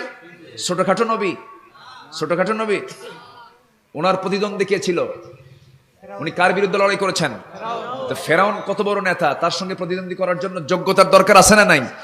ছোট নবী না বড় নবী? কোন নবী ছোট না, কিন্তু সকল নবী রাসূল না, কিন্তু সকল রাসূল নবী। ইনি নবীও ছিলেন, রাসূলও ছিলেন। তো মুসা আলাইহিস সালাতু ওয়াস সালাম একজন বলিষ্ঠ নবী ছিলেন, বলিষ্ঠ পয়গম্বর ছিলেন। তার মুখ থেকে বের হয়েছে, আল্লাহ আমি যদি শেষ নবীর উম্মত হতে পারতাম আমি ধন্য হতাম। জোরে বলি সুবহানাল্লাহ। আমরা এত গর্বিত, আমরা এত দামি একটা নবীর উম্মত হতে পেরেছি। আমরা ধৈর্যশীল হয়ে ইসলামের নীতিমালাগুলো ফলো করব। জোরে বলি ইনশাআল্লাহ, আর জোরে বলি ইনশাআল্লাহ। আল্লাহর পয়গম্বর মুসার কথা আল্লাহ পাক কোরআনে বহু জায়গায়, সবচেয়ে বেশি নাম এসেছে কোরআনে। আমার নবীর নাম এতবার আসে নাই, আমার নবীর নাম এত বেশি আল্লাহ পাক এখানে নেন নাই। সবচেয়ে বেশি যে নবীর নাম ঘন ঘন এসেছে কে বলেন, কে? এবং গোটা পৃথিবীতে কোন নবীর নামটা বেশি, কার নাম বেশি চলে? মুসা। মুসার নামটা কিন্তু অ্যাভেলেবল। এই জায়গায় দেখবেন আপনি খুঁজে একটা মুসা পাবেন, আছে না? দেখি মুসার নামে কেউ নাই? কই? ওই যে হাত তুলছে একজন, এই যে মুসা, সামনে মুসা দেখেন। এই হচ্ছে দেশে, আমাদের বাংলাদেশে মুসা। বলি আলহামদুলিল্লাহ। দেখেন অ্যাভেলেবেল মুসা আছে। ইব্রাহিম আছে না নাই? ওটা তো আরো কমন, বাপ না থাকলে হয় নাকি? ইব্রাহিম কই? ওই যে সামনে ইব্রাহিম। দেখেন এখানে মুসা, ওখানে ইব্রাহিম, দুই হাত যেতে না যেতে ইব্রাহিম বের হয়েছে। দেখেন মুসা আছে, ইব্রাহিম আছে। দেখি ফেরাউন কই আছে? ফেরাউন দেখি আছে, দুই একটা ফেরাউন আছে। সম্মানিত ভাইয়েরা, ফেরাউন খুঁজে পাবেন না, কিন্তু ফেরাউনের চরিত্র খুঁজে পাবেন। আছে না নয়? যারা হত্যার পরিকল্পনা করে, যারা নিজের ক্ষমতাকে পাকাপোক্ত করতে চায়, তারাই হচ্ছে ফেরাউনদের প্রেতাত্মা। ঠিক কিনা? ফেরাউন তার ক্ষমতাকে পাকাপোক্ত করার জন্য 40,000 শিশুকে হত্যা করেছিল। তো ফেরাউনের নামও কিন্তু কোরআনে আছে, আছে না? মুসার নামও আছে, ফেরাউনের নামও আছে। কিন্তু ফেরাউন নাম কেউ রাখে না, কিন্তু মুসার নাম আছে না নাই? মুসার নাম আছে, মুসার নাম আছে, কিন্তু ফেরাউনের নাম। পৃথিবীর কোন বাবা তার সন্তানের নাম ফেরাউন রাখে না। তাহলে জনপ্রিয়তা দু প্রকার, একটা হচ্ছে সুনামের সাথে, আর এটা কি? দুর্নামের সাথে। এক হাজি হজ করে আসছে, হজ করে আসার পরে সবাই মিলে বলতেছে, হাজি সাহেব আপনার খুব নাম ফুটছে এবার, আপনি হাজি হজ করে আসছেন, চতুর্দিকে আপনার নাম ছড়ে পড়েছে, আপনি হাজি মানুষ, আপনি হজ করে আসছেন। তবে হাজি সাহেব আপনার এবার যে নামটা ফুটছে, এর চাইতে বেশি ফুটছিল যে বছর আপনার বউ বের হয়ে গেছিল অন্য পুরুষের সাথে। কি কথা কি বুঝতেছেন আপনারা? তাহলে হজ করে এসে যে ইমেজ, যে তার নামটা ফুটছে, তার চেয়ে বেশি ফুটছে হলো বউ বের হয়ে যাওয়ার বছরে। তাহলে ওটা হলো দুর্নামের সাথে, আর এটা হলো কিসের সাথে?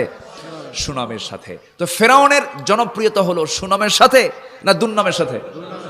আর মুসার জনপ্রিয়তা সুনামের সাথে। কারণ মুসা চেয়েছেন কার বিধান? ইব্রাহিম আলাইহিস সালাম চেয়েছেন কার বিধান? ঈসা আলাইহিস সালাম চেয়েছেন কার বিধান? আল্লাহর বিধান। কষ্ট পাচ্ছেন নাকি আপনারা? আচ্ছা, সম্মানিত ভাইয়েরা, এখন আমি যে আয়াতটা ধরেছি, আমার সজীব ভাই দাওয়াত দিয়েছেন একদিনের জন্য। একদিনে এই আলোচনা করে শেষ করা যাবে না। আমি আগামীকালকেও থাকি, সময় দিবেন আপনারা? সব ইনশাআল্লাহ। একটু সময় বেশি হলে ভালো হয়। আমাদের এই পরিবেশটা নাই। মাহফিল একদিনই তো হওয়া কঠিন, তাও ধরেন মানে কত যে কন্ডিশন আল্লাহ জানে, মানে বহু কন্ডিশন, মানে কন্ডিশন এটা ফলো করতে করতে মালাকুল মউত এসে হাজির হয়ে যায়। এত জটিল একটা অবস্থা। সম্মানিত ভাইয়েরা, ভালো কাজকে আমরা কঠিন বানাবো না সহজ বানাবো? আর খারাপ কাজগুলোকে কঠিন না বন্ধ করে দেব, ঠিক কিনা বলেন? আমার দেশে যাত্রা, থিয়েটার, অশ্লীল বেহায়াপনা নাটক, এগুলো আছে না নাই বলেন তো? আছে। কে যেন বলেছেন সম্প্রতি যে এদেশের 100 বছরের ঐতিহ্য যাত্রা, পালা যাত্রা, আর কি আছে, লোকসঙ্গীত, এই সমস্ত সংস্কৃতিগুলো বিদায়ের পথে। এগুলো বিদায়ের পথের অন্যতম অন্তরায় হলো ওয়াজ মাহফিল। দেখছেন, এইভাবে ওয়াজ মাহফিলকে দোষারোপ করা হচ্ছে। আচ্ছা, যাত্রা দেখা সব তো আল্লাহওয়ালা হয়ে যায়, তাই না? আল্লাহওয়ালা হয়, যাত্রা দেখে আল্লাহওয়ালা হয়। আমার বুঝে আসে না এই সমস্ত কথাগুলো তাদের মুখ থেকে কেমন করে বের হয়। অতএব তাদের মুখ থেকে যেহেতু বেরি হয়, যাত্রা করতে যে অভিনেতা, যে নায়ক যাত্রার মঞ্চে মঞ্চস্থ হয়, ওরে দিয়ে ওর জানাজা পড়ানো দরকার, ঠিক কিনা? ওর জানাজা ওকে দিয়ে পড়ানো দরকার। যেহেতু যাত্রা চাইছে, অতএব যাত্রার যে ইমাম, ওর জানাজার সেই ইমাম হবে। এই ফতুয়া দিয়েন না, কষ্ট পাচ্ছেন না আপনারা? আলোচনা চালাবো, জোরে বলি ইনশাআল্লাহ। যে আয়াত আমি তেলাওয়াত করেছি, কয়শো নম্বর আয়াত মনে আছে আপনাদের? কয়শো? সর্বশেষ সূরা আলে ইমরানের 200 নম্বর আয়াত। চারটা কাজ। কয়টা কাজ? চারটা কাজ। এক নম্বর কাজ হলো তোমরা কি ধরো? ধৈর্য ধরো। তোমরা কি ধরো? ধৈর্য ধরো। জীবনের সকল জায়গায় ধৈর্যের দরকার আছে। নামাজে ধৈর্যের দরকার আছে না? নামাজ আগে না ধৈর্য আগে? ধৈর্য আগে। আল্লাহ রাব্বুল আলামিন বলেন, ইয়া আইয়ুহাল্লাযীনা আমানুস্তাঈনু বিস-সাবরি ওয়াস-সালাহ ইন্নাল্লাহা মা'আস-সাবিরিন। ঈমানদারেরা, তোমরা আল্লাহর কাছে সাহায্য চাও সবরের মধ্য দিয়া, ধৈর্যের মধ্য দিয়া, সালাতের মধ্য দিয়া। আল্লাহ পাক সালাতকে 2 নম্বরে নিলেন আর ধৈর্যকে 1 নম্বরে নিলেন। কারণ হলো নামাজের মধ্যে ধৈর্য আগে আনতে হবে, কারণ ধৈর্যহীনতার নামাজও আছে। দেখবেন নামাজে যখন দাঁড়ায় মনে করে কখন নামাজটা শেষ হয়ে যাবে, তাড়াহুড়ো করে। এমন আছে না নাই বলে? আছে। তাড়াহুড়ো করে নামাজ পড়া হলো মুনাফিকের নামাজ। ওয়াইদা কামু কুসালা, মুনাফিকরা যখন নামাজে দাঁড়ায় হেলে ধুলে দাঁড়ায়, তাদের নামাজের মধ্যে মনোযোগ থাকে না। কিন্তু ইমানদাররা যখন নামাজে দাঁড়ায়, ইমানদারদের নামাজটা কেমন? আল্লাহ রাব্বুল আলামিন বলছেন, قد أفلح المؤمنون الذين هم في صلاتهم خاشعون والذين هم على صلاتهم يحافظون أولئك هم الوارثون الذين يرثون الفردوس هم فيها خالدون জোরে বলুন আল্লাহু আকবার। নামাজের ক্ষেত্রে তারা খুব ধৈর্যশীল হয়, খুব যত্নবান হয়। নামাজে যখন দাঁড়াবো আমরা ভাববো আমার সামনে কে আছেন। আসতে বলবেন না, কে আছেন? আল্লাহ আছেন। এমন করে আমরা সুন্দর করে নামাজ পড়ার চেষ্টা করব। যার জীবনের নামাজটা সুন্দর হয়ে যাবে, তার ঈমানটাও সুন্দর হয়ে যাবে। 5 ওয়াক্ত নামাজকে আমরা সবাই পড়ি। সবাই পড়ি। সবাই কি পড়ি আমরা?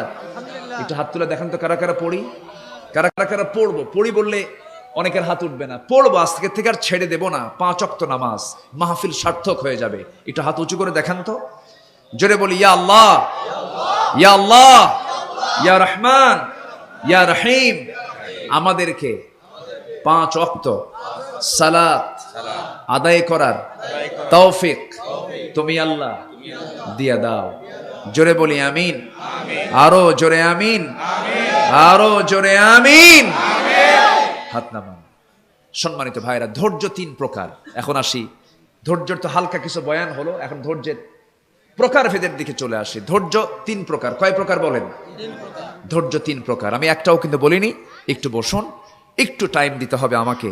আপনি যদি চলে যান তাহলে মাহফিলের সৌন্দর্য নষ্ট হয়ে যাবে।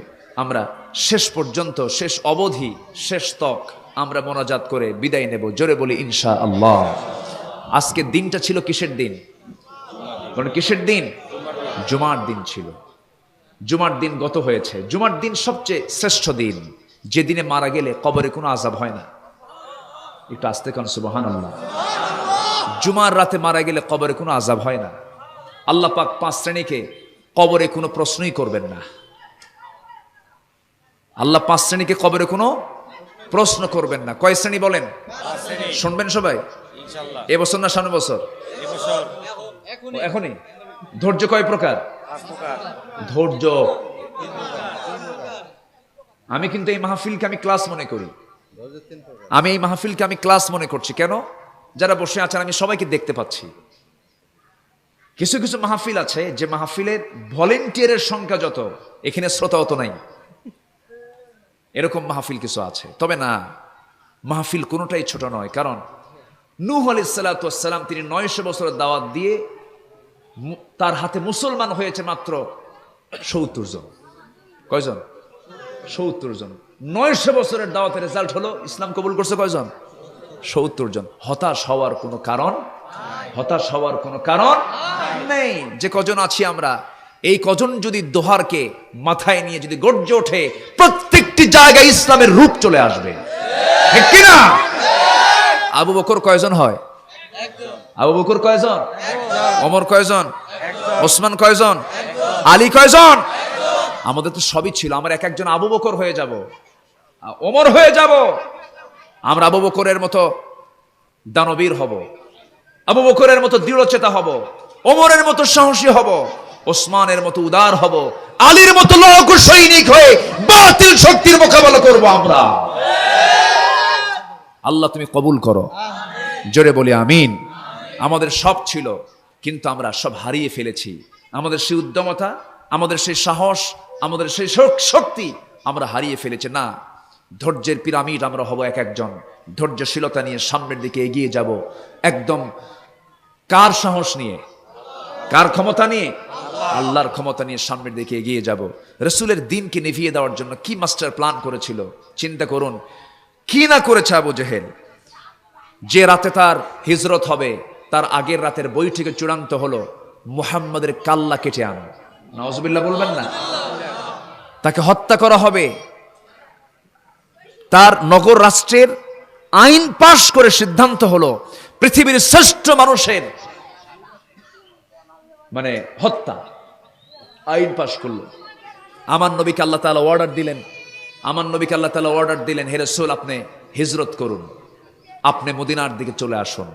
আমার নবীজি ঘর থেকে বের হয়েছেন। আমার নবীকে পাহারা দিয়েছেন কে? হেফাজত করেছেন কে? বের হচ্ছেন সম্পূর্ণ একাকী। সাইয়েদনা আলীকে ডাক দিয়ে বলছেন, আলী, বের হচ্ছে আমি, কিন্তু আমার টেনশন হচ্ছে, আমার কাছে মক্কাবাসী, ওই শত্রুরা, ওই কুরাইশরা আমার কাছে কিছু আমানত রেখেছে, কিছু সম্পদ রেখেছে। ওরা আমাকে মারতে চায়, ওরা আমাকে মেরে ফেলতে চায়, কিন্তু ওদের সম্পদ তো বুঝাই দিতে হবে। বুঝাই দিতে গেলে তো আমার বেকায়দা।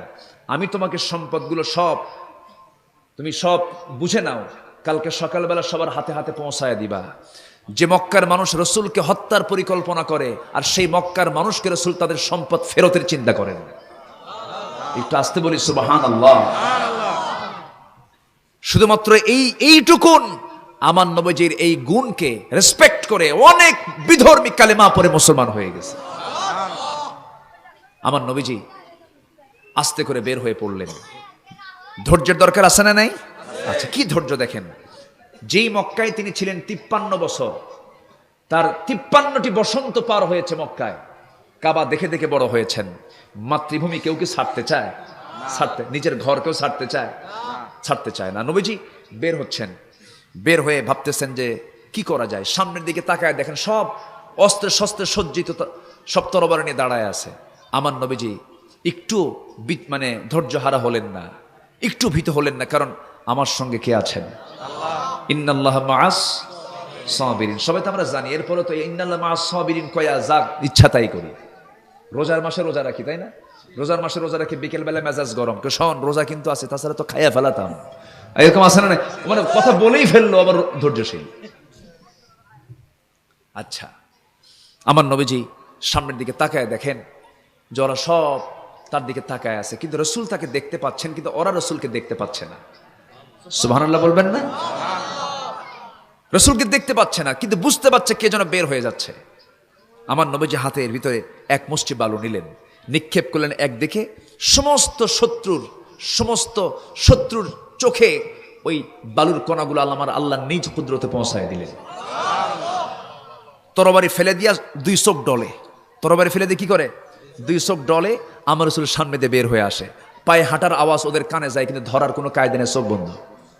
সুবহানাল্লাহ বলবেন না? বের হয়ে আসলেন। এগুলো কার পরিকল্পনা? বের হয়ে চলে আসছেন। বের হওয়া মাত্রই ওদের চোখ ভালো হয়ে গেছে। ভিতরে ঢুকিয়ে বলতেছে, আলী আইনা মুহাম্মদ কোথায়? হযরত আলী বলছেন যে মুহাম্মদ বিন আব্দুল্লাহ কোথায়? আমার রাসূল কোথায়? তোমাদের সামনে দিয়া যায়, তোমরা টের পাও না? উনি উত্তর দিতে পারতেন আমি জানি না, বললে প্রশ্ন আরো বাড়তো, কিন্তু জবাব দিলেন, কত বিজ্ঞচিত জবাব দিলেন যে তোমাদের চোখের সামনে দিয়ে যে লোকটা চলে গেল, তোমরা আমাকে প্রশ্ন করো কেন? তোমরাই তো দেখেছো মুহাম্মদ কোন দিক দিয়ে গেছে। আল্লাহু আকবার বলবেন না? সবাই বলতেছে আমরা আলীকে মেরে ফেলবো। আবু জেহেল এসে বলে, খবরদার, আলীর জন্য একটা পশমের ক্ষতি না হয়, কারণ আলীকে মারতে গেলে আমাদের মধ্যে গন্ডগোল লাগবে। আমরা একই বংশ। এখন আলী তো আমাদের মূল লক্ষ্য না। আলীকে মারতে গেলে আবু তালেব আছে, আবু তালেবের লোকজন আছে, সমস্ত এইগুলো খেপে যাবে, রেগে যাবে। অতএব না, আমরা আলীকে টার্গেট করে নি। আলীকে তোমরা মারতে যেও না, তোমরা যে আমাদের টার্গেট, সেই ব্যক্তিকে খুঁজতে থাকো। সে মক্কার আশেপাশে আছে, দূরে এখনো যায় নাই। আবু জেহেলের বুদ্ধি আছে না নাই? আসতে বুদ্ধি আছে না নাই? ধৈর্য আছে না নাই? ধৈর্য যদি না থাকতো, নেতা যদি গরম হতো বলতো খাইয়া ফালা, আলীরে আগে ফালায় দে, বলতো না? এরকম বলতো না? আবু জেহেলও বলতেছে না, ওকে মেরো না, ওকে মারলে আমাদের বেকায়দা হবে।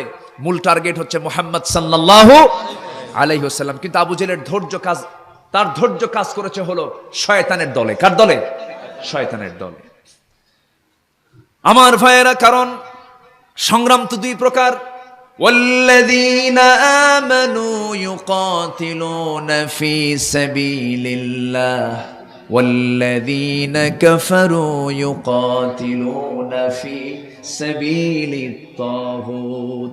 ওরাও সংগ্রাম করে তাগুতের পথে, আবার এদিকে যারা ইমানদার তারা সংগ্রাম করে কার পথে? আল্লাহর পথে। ওই পথেও কাজ করতে গেলে চেষ্টা করতে হয়। এ আবু জেহেল বদর প্রান্তরে এসেছিল সেই মক্কা থেকে। আমার নবীজি সাহাবায়ে কেরামকে নিয়ে মদিনা থেকে গিয়েছেন বদর প্রান্তরে। বদর প্রান্তর মদিনা থেকে অনেক কাছে, মক্কার তুলনায় আমার রাসূল মাত্র ৮০ মাইল দূরে গিয়ে বদর প্রান্তরে পৌঁছেছেন। আর আবু জেহেল মক্কা থেকে ৩৫০ মাইল টপকে সে আসছে বদর প্রান্তরে। ওরা সংগ্রাম কম করে নাই, কিন্তু সংগ্রামটা হয়েছে তাগুতের পথে। সেই সংগ্রামের কোনো মূল্য আল্লাহ দিবেন না। সংগ্রামের মূল্য দিবেন আমরা যদি সংগ্রাম করি কার পথে? আল্লাহর পথে। আমাকে আপনাকে সংগ্রাম করতে হবে। নবীজি বের হয়ে গেলেন, নবীজি মক্কা থেকে মদিনায় চলে গেলেন।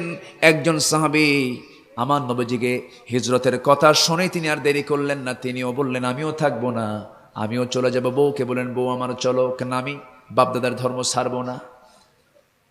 আমার ছেলেরা চলো, না আমার আম্মা ছাড়া যাব না। সেই সাহাবী একাকী মক্কা থেকে মদিনার দিকে রওনা করলেন। অথচ হিজরতের একদিন আগ পর্যন্ত কোটি কোটি টাকার মালিক তিনি ছিলেন, বড় বড় খেজুর বাগান তার ছিল। যখন তিনি হিজরত করে মদিনায় চলে গেলেন, বউটা হারায় ফেললেন, ব্যবসা বাণিজ্য সব হারায় ফেললেন, বাড়িটা হারায় ফেললেন। কয়েকদিন পরে সংবাদ চলে এলো, ও আমার সাহাবী আব্দুর রহমান, তোমার বাড়িতে আবু জেহেল দখল করে ফেলেছে। সঙ্গে সঙ্গে সাহাবী মুস্কি মুস্কি হাসি মেরে বলছে, হুজুর আবু জেহেল দখল করেছে আমার বাড়ি, আর আমি দখল করেছি জান্নাতের বাড়ি। একটু আস্তে করুন সুবহানাল্লাহ। ওমাই ইয়াশরি নাফসাহু বিতিগা মারদাতিল্লাহ। আমার ভাইয়েরা, আমার নবীজি দারুণ খুশি হয়ে গেলেন। নবীজি বলছেন, আব্দুর রহমান তোমার তো দারুণ কষ্ট হচ্ছে, বউ নাই, তোমার যৌবন আছে, তোমার কষ্ট হচ্ছে, কি করা যায়? তিনি বলছেন, হুজুর আপনি আমার জন্য একটু দোয়া করে দিবেন, আমার এই এনাফ, আমার কিচ্ছু লাগবে না। সঙ্গে সঙ্গে একজন আনসারের সাহাবীকে দেখে বললেন, আনসারের সাহাবীরা এই দিকে চলে আসো। তাকে আস্তে করে কাছে ডেকে নিলেন। ডেকে নিয়ে বলছেন, আনসারের সাহাবী আমার আব্দুর রহমান খুব প্রিয়, আমার সাহাবীর নাম আব্দুর রহমান। মক্কায় যখন ছিল নিজের চোখে দেখেছি, বড় একজন ব্যবসায়ী ছিল, কোটি কোটি টাকার লেনদেন সে করেছে। দেখো তো আব্দুর রহমানের জন্য কিছু করতে পারো কিনা। আনসার সাহাবী বলছেন, ইয়া রাসূলুল্লাহ আপনি যখন বলেছেন আমি চেষ্টা করব। আনসার সাহাবী আব্দুর রহমান ইবনে আওফকে সঙ্গে করে নিয়ে মদিনার সবচেয়ে বড় দুটা বাগান, খেজুর বাগান দুটা দেখালেন। দেখানোর পরে বলছেন, ভাই আব্দুর রহমান এই দুইটা বাগানের কোন বাগানটা তোমার পছন্দ? যে বাগানটা তোমার পছন্দ হবে সেই বাগানটা এই মুহূর্তে আমি তোমার নামে দলিল করে দিলাম। আব্দুর রহমান ইবনে আওফ চুপ করে আছেন। আসলে মুবাশশিরের একজন সাহাবী ছিলেন। দুনিয়াতে বসেই বেহেশতের সংবাদ পেয়েছেন কয়জন সাহাবী? 10 জন। তার মধ্যে আব্দুর রহমান ইবনে আওফ একজন। তিনি বলছেন, ভাই আর কি করবে আমার জন্য বলো। এবার তিনি বলছেন, শোনো, এই মদিনার কোন নারীর পিতা, কোন মেয়ের পিতা তার মেয়েকে তোমার সঙ্গে বিয়ে দেবে না, কারণ তোমার ঘর নাই, তোমার বেলা নাই, তুমি এলাকার মানুষও না, তুমি গরিব মানুষ, তোমার সঙ্গে কোনো মেয়েকে বিয়ে দেবে না। অতএব তোমার তো যৌবন আছে, আল্লাহ আমাকে 2টা স্ত্রী দান করেছেন, একটা স্ত্রীকে তালাক দেব, সেই স্ত্রীকে তুমি তোমার বউ বানাইয়া নিবা। আমার ভাইরা কি পরিমাণ মোহাব্বত তারা করেছেন, পারস্পরিক মোহাব্বত কি পরিমাণ ছিল তাদের মাঝে।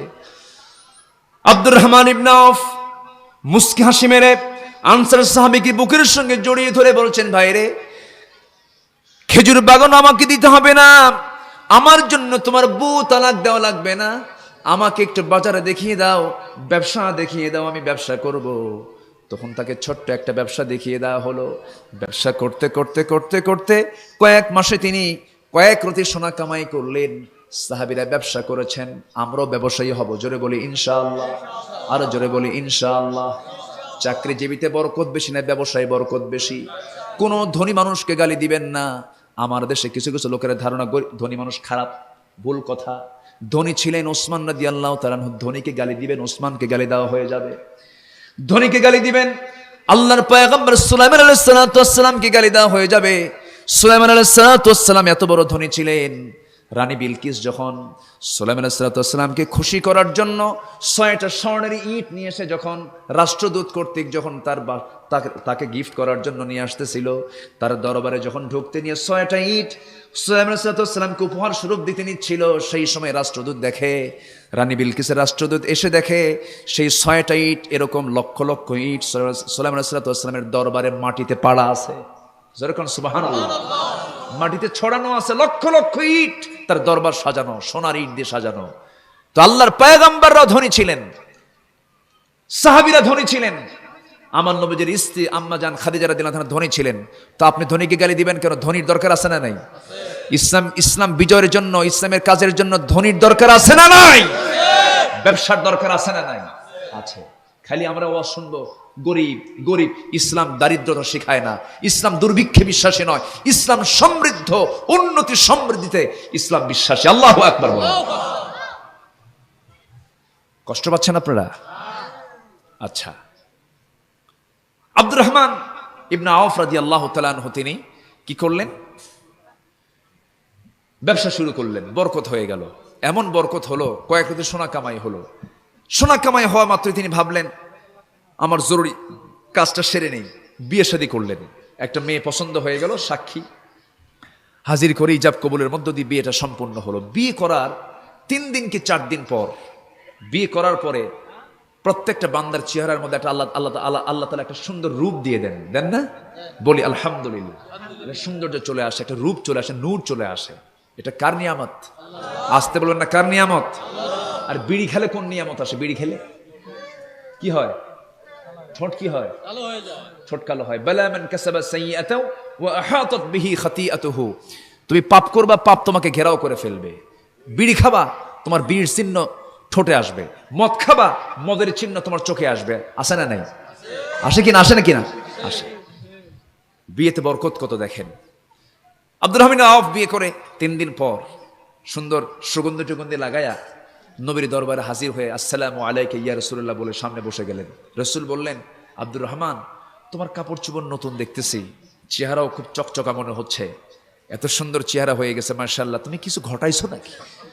তিনি বলতেছে, হুজুর আমি তো বিয়ে শাদী করছি, কিন্তু আমার দাওয়াত দিলেন না, হুজুর মনেই ছিল না। আল্লাহু আকবার বলবেন। কিছু কিছু সময় কিন্তু বিয়ের সময় কিন্তু অনেক কাছের বন্ধু কিন্তু বাদ পড়ে যায়। বাদ পড়ে না? বিয়ের সময় কিন্তু কাছের বন্ধু বাদ পড়ে যায়। হঠাৎ করে বন্ধু আমি তো বিয়ে করছি, আমার দাওয়াত, বন্ধু তোমার নাম আমার মনেই ছিল না, মানে বিয়ের ঠেলায় ওর নাম মনে নেই। রাসূল বাদ পড়ে গেছেন, সহি কথা। কিন্তু আমার নবীজি বললেন, আব্দুর রহমান বিয়ে তো করেছো, কিন্তু আমার তো দায়িত্ব আছে। হুজুর বলেন, তুমি টাকা পাইলা কই? তোমার তো কিছুই নাই, তুমি তো সব থুয়ে চলে আসছো। তুমি মোহরানার টাকা দিয়েছো? হুজুর আমি একটা ব্যবসা করেছি। কি ব্যবসা? সে ব্যবসায় কিছু বরকত পেয়েছে। কি বরকত? ব্যবসা করে কয়েক রতি সোনা কামাই করেছি, সেই কয়েক রতি সোনা নিয়েই বিয়ে করতে গেছি। সোনা দিয়া আমার বউকে রানী বানায়া, আমি রাজা হইয়া বউকে আমার ঘরে আনছি। একটু আসতে কারণ সুবহানাল্লাহ। যৌতুক আছে ওই বিয়েতে? আছে? এখন তো যৌতুক সুন্নতে মুআক্কাদা। কি কোন এগুলো আছে না নাই? আছে। খরচ করবে ছেলে পক্ষ না মেয়ে পক্ষ? এখন খরচ করে কে? ছেলে হলে খুশি হয়, মেয়ে হলে নারাজ, মানে বেজার হয়। আছে না এরকম? আছে না? কিন্তু আজকে যদি নারীর সম্মান যদি সমাজে থাকতো, খরচ করতো ছেলে পক্ষ, মেয়ে পক্ষ খরচ করতো না। ঠিক কিনা? দায়িত্ব কার? নারীর না পুরুষের? খরচ করবে পুরুষ, অথচ সে খরচ করে আজকে কারা? মেয়েরা করে, মেয়ে পক্ষ। মেয়ের বাপ তো মানে সন্তান হওয়া মাত্রই তার মনে হয় যে কি যে বিপদ একটা আসলো। না, ছেলে হোক মেয়ে হোক বলতে হবে আলহামদুলিল্লাহ। যেরকম আলহামদু। মেয়ে হলে পরে যখন বলা হয়, ভাই তোমার শুনলাম স্ত্রী গর্ভে থেকে সন্তান হয়েছে, কি হয়েছে? মেয়ে। মনে হয় এখন হার্ট স্ট্রোক করে মরবে। আর যদি হয় ছেলে, কি হয়েছে? ছেলে।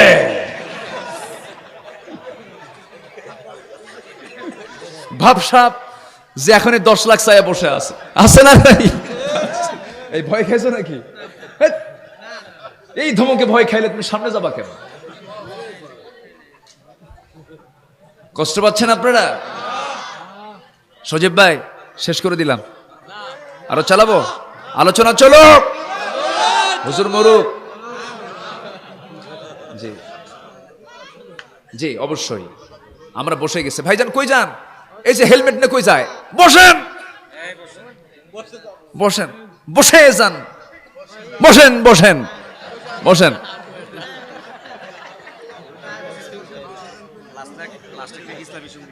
হ্যাঁ জি আলহামদুলিল্লাহ, আমি খুবই আনন্দিত আজকে। মানে জাস্ট আমি চিনে ফেলেছি আপনাদের, আপনারা আমাকে চিনে ফেলেছেন। বলি আলহামদুলিল্লাহ। আল্লাহ তুমি আমাদের এই সম্পর্ক হাসর পর্যন্ত গড়ায় দাও, জোরে বলি আমিন। জি, ধৈর্য কয় প্রকার? আমি কি একটা বলছি? যাচ্ছেন কেন? নুরু আলোচনা কেবল শুরু। হ্যাঁ, যাচ্ছেন কেন? বসুন সবাই। আমাদেরকে উঠাতে হয় 9টায়।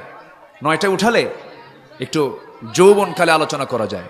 আর পিছনে এই আওয়াজগুলো বন্ধ হচ্ছে না। এই ছেলেরা, ওরা সব এক জায়গায় হয়েছে। তোদের নামাজ দেখছেন? ছোট বাচ্চাদের শুক্রবারের নামাজ দেখছেন? ওরা সবার পিছনে দাঁড়ায়, যখন একজন শেষ দেয় আরেকজন পিছনে মারে ঘুতায়, আছে না? এইগুলোই করে ওরা। তবুও তাদেরকে ধমক দেওয়া যাবে, ধমক দিয়ে কোনো কথা বলা যাবে না, ওরা যা করে করুক। সম্মানিত ভাইয়েরা, আমার রাসূল বললেন তুমি টাকা পাইছো কোথায়? ইবনে আওফ বলছেন, ইয়া রাসূলুল্লাহ, ব্যবসা করছি, কয়েকদিন সোনা কামাই করছি। রাসূল খুব খুশি হলেন। ব্যবসায়ীকে রাসূল খুব পছন্দ করতেন। এই যে সজীব ভাই একজন ব্যবসায়ী। রাসূল বলতেন, একজন সৎ ব্যবসায়ী এবং আমি রাসূল জান্নাতের মধ্যে 2 নখের দূরত্ব অবস্থান করব। জোরে বলে সুবহানাল্লাহ। তাহলে ব্যবসায়ীকে রাসূল ডিসকারেজ করেছেন না ইনকারেজ করেছেন? ইনকারেজ করেছেন, উৎসাহ দিয়েছেন, ব্যবসা করো, ফিনান্সিয়াল ডেভেলপ করো, অর্থকে ইসলামের কাজে লাগাও, বাতিলদের মোকাবেলায় তোমার অর্থকে তুমি শক্তি হিসেবে ইউজ করো। আল্লাহু আকবার বলেন। এই জন্য ওসমানের সম্পত্তি ইসলামের জন্য কাজে লাগে নাই? কাজে লেগেছে। ইবনে আওফ রাদিয়াল্লাহু তাআলা আনহু সামনে দাঁড়ানো। রাসূল বললেন, আল্লাহ, আমার আব্দুর রহমানের ব্যবসায় তুমি আল্লাহ বরকত দাও। বরকতের মুখ থেকে বরকতের দোয়া মিস হবে? আর কি মিস হয়? এত সুন্দর তিনি দোয়া করলেন। এই যে বরকত হলো, ছাইও সোনা হয়ে যায়। ছাই চিনেন তো? ছাইও কি হয়? সোনা হয়ে যায়। এত বরকত তিনি পেলেন। অল্প সময়ের ভিতরে প্রচুর সম্পত্তির মালিক হলেন এবং গোটা মদিনার ভিতরে সবচেয়ে বড় ব্যবসায়ী তিনি হলেন আব্দুর রহমান ইবনে আওফ। মক্কাতেও বড়, মদিনাতেও বড়। তাবুক অভিযানের সময় তিনি একা দিয়েছিলেন 3 বস্তা সোনা। কয় বস্তা সোনা? 3 বস্তা সোনা তিনি দান করেছিলেন।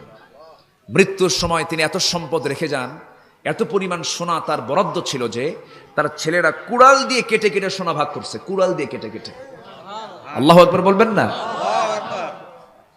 এই আব্দুর রহমান ইবনে আওফ যখন দুনিয়া থেকে বিদায় নিবেন, বিদায় নেওয়ার সময় তিনি আল্লাহকে বলছেন, আল্লাহ, তুমি আমাকে প্রচুর সম্পদ দান করেছো, আমি এগুলো চাই নাই, কিন্তু আমি যতটুকু চেষ্টা করেছি আমি ইসলামের জন্য খরচ করার চেষ্টা করেছি, কিন্তু তুমি তো আমার সম্পদ কখনো কমায় দাও নাই। সম্পদ এত বেশি করে দিয়েছো, আমার কাছে ফিতনা মনে হয়। আল্লাহ, তুমি যদি আমাকে পাকড়াও করো আমি হিসাব দিতে পারবো না। তবে আল্লাহ, তোমার কাছে ফরিয়াদ করি, এই অধম গোলাম আব্দুর রহমান কিন্তু বদর যুদ্ধে গিয়েছিল, বদরের যুদ্ধে শামিল হয়েছিল। তিনি ওসিয়ত করলেন, আমার ছেলেরা শোনো, 9টা ছেলে মেয়ে তার হয়েছিল। তিনি মদিনায় এসে আসার পরে 9টা ছেলে মেয়ে আল্লাহ পাক তাকে দান করেছিলেন। ছেলেও বেশি, সম্পদও বেশি। আর আজকে সম্পদ ওলাদের কোনো বাচ্চা কাচ্চা নাই, গরিবের যত বাচ্চা, ঠিক কি না? আল্লাহ ব্যালেন্স করেছেন। গরিবরে দিলাম কি? বানুন, আল মালু আল বানুন। গরিবরে দিলাম বানুন, সন্তান সন্ততি, আর ধনীকে দিলাম সম্পদ। আল্লাহ ব্যালেন্স করে দিয়েছেন। বিশাল সম্পত্তির মালিক, খাওয়ার মানুষ নাই, আছে না নাই বলেন? আছে। কিন্তু এই আব্দুর রহমান ইবনে আওফকে আল্লাহ পাক মালও দিয়েছেন, বানুনও দিয়েছেন। আল মালু আল বানুনা জিনা, সন্তান এবং সম্পদ এটা হচ্ছে সৌন্দর্য। আবার আরেক জায়গায় বলছেন এটা পরীক্ষার বিষয়। সম্পদ হলো পরীক্ষায় যদি পাস করেন ওই সম্পদ আপনাকে জান্নাতে নিয়ে যাবে। যাকাত দিবেন জান্নাত পাবেন, হজ করবেন জান্নাত পাবেন। অতএব সম্পদ দিয়েও জান্নাতের মাধ্যম আছে না নাই? আছে। সম্পদটাকে সঠিকভাবে ব্যবহার করতে হবে। আমার ভাইয়েরা, আব্দুর রহমান ইবনে আওফ শেষ পর্যন্ত আল্লাহর কাছে দোয়া করছেন আর ওসিয়ত করে গেলেন, ও আমার ছেলে মেয়েরা শোনো, আমি যখন মারা যাব তোমরা আমার দাফনের পূর্বে আমার যে কাফনের কাপড়টা পরাবা, দুনিয়ার কোনো কাফনের কাপড় আমাকে বরাদ্দ করবা না। এই যে কাপড় পরে আমি বদর যুদ্ধে সামিল হয়েছিলাম, এই কাপড়টা তোমরা আমার গায়ের সঙ্গে জড়াইয়া দিবা, কবরে শয়ন করে দিবা। আল্লাহর সামনে যখন দাঁড়াবো আল্লাহকে বলবো, আল্লাহ এই কাপড় পরে বদর যুদ্ধে লড়াই করেছি, আল্লাহ তুমি আমারে মাফ করে দিও। জোরে কোন সুবহানাল্লাহ, আরো জোরে সুবহানাল্লাহ। 5 শ্রেণীর জন্য কবরে কোনো আযাব হবে না, তার মধ্যে একটা শ্রেণীর কথা প্রায় আংশিক চলে এসেছে। একটা শ্রেণী হলো শহীদের কোনো প্রশ্ন করা হবে না। শহীদ যখন দুনিয়া থেকে বিদায় নেবে, এপারে দুনিয়া ও পারে সোজা জান্নাত। জোরে বলে সুবহানাল্লাহ। 5 শ্রেণীর জন্য কবরে কোনো আযাব নাই। এর মধ্যে শহীদ হলো 1 নাম্বার। শহীদের মর্যাদা সবচাইতে বেশি, কারণ শহীদ যখন দুনিয়া থেকে বিদায় নিয়ে নেয়, একজন সাহাবী আল্লাহর কাছে দোয়া করেছিলেন, আব্দুল্লাহ ইবনে জাহাশ রাদিয়াল্লাহু তাআলা আনহু। একদিন বলছেন, আল্লাহ উহুদ যুদ্ধের দিন সকালবেলা যখন উহুদ যুদ্ধে চলে যাবেন, তিনি দোয়া করছেন, আয় আল্লাহ তাআলা আমি তো যুদ্ধে যাচ্ছি, আমার মন বলছে আমি শহীদ হয়ে যাব, আল্লাহ আমাকে শহীদ হিসেবে কবুল করে নিও, কিন্তু সাধারণ কোনো শহীদের কাতারে আমাকে তুমি রেখো না, টপ ক্লাস শাহাদাত যেন আমি অর্জন করতে পারি। আমি যখন দুনিয়া থেকে বিদায় হব, কাফেররা যেন আমার লাশটা তাদের কাছে নিয়ে চলে যায়, নিয়ে যাওয়ার পর তারা যেন আমার নাকটা কেটে নেয়, আমার কানটা কেটে নেয়, আমার চোখটা তুলে নেয়, আমার হাতটা কেটে নেয়, পাটা যেন কেটে নেয়।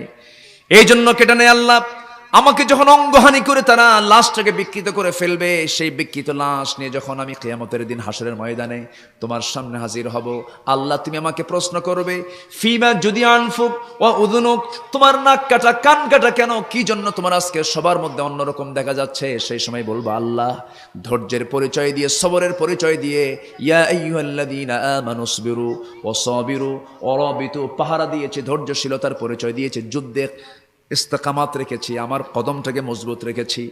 সেই যুদ্ধের ময়দানে যুদ্ধ করতে গিয়া কাফেররা আমার নাক কেটে নিয়েছে, কান কেটে নিয়েছে, একমাত্র তোমার জমিনে তোমার দিন কায়েমের জন্য আমি ধৈর্যশীল হয়েই কাজটা করেছি, শহীদ হয়েছি।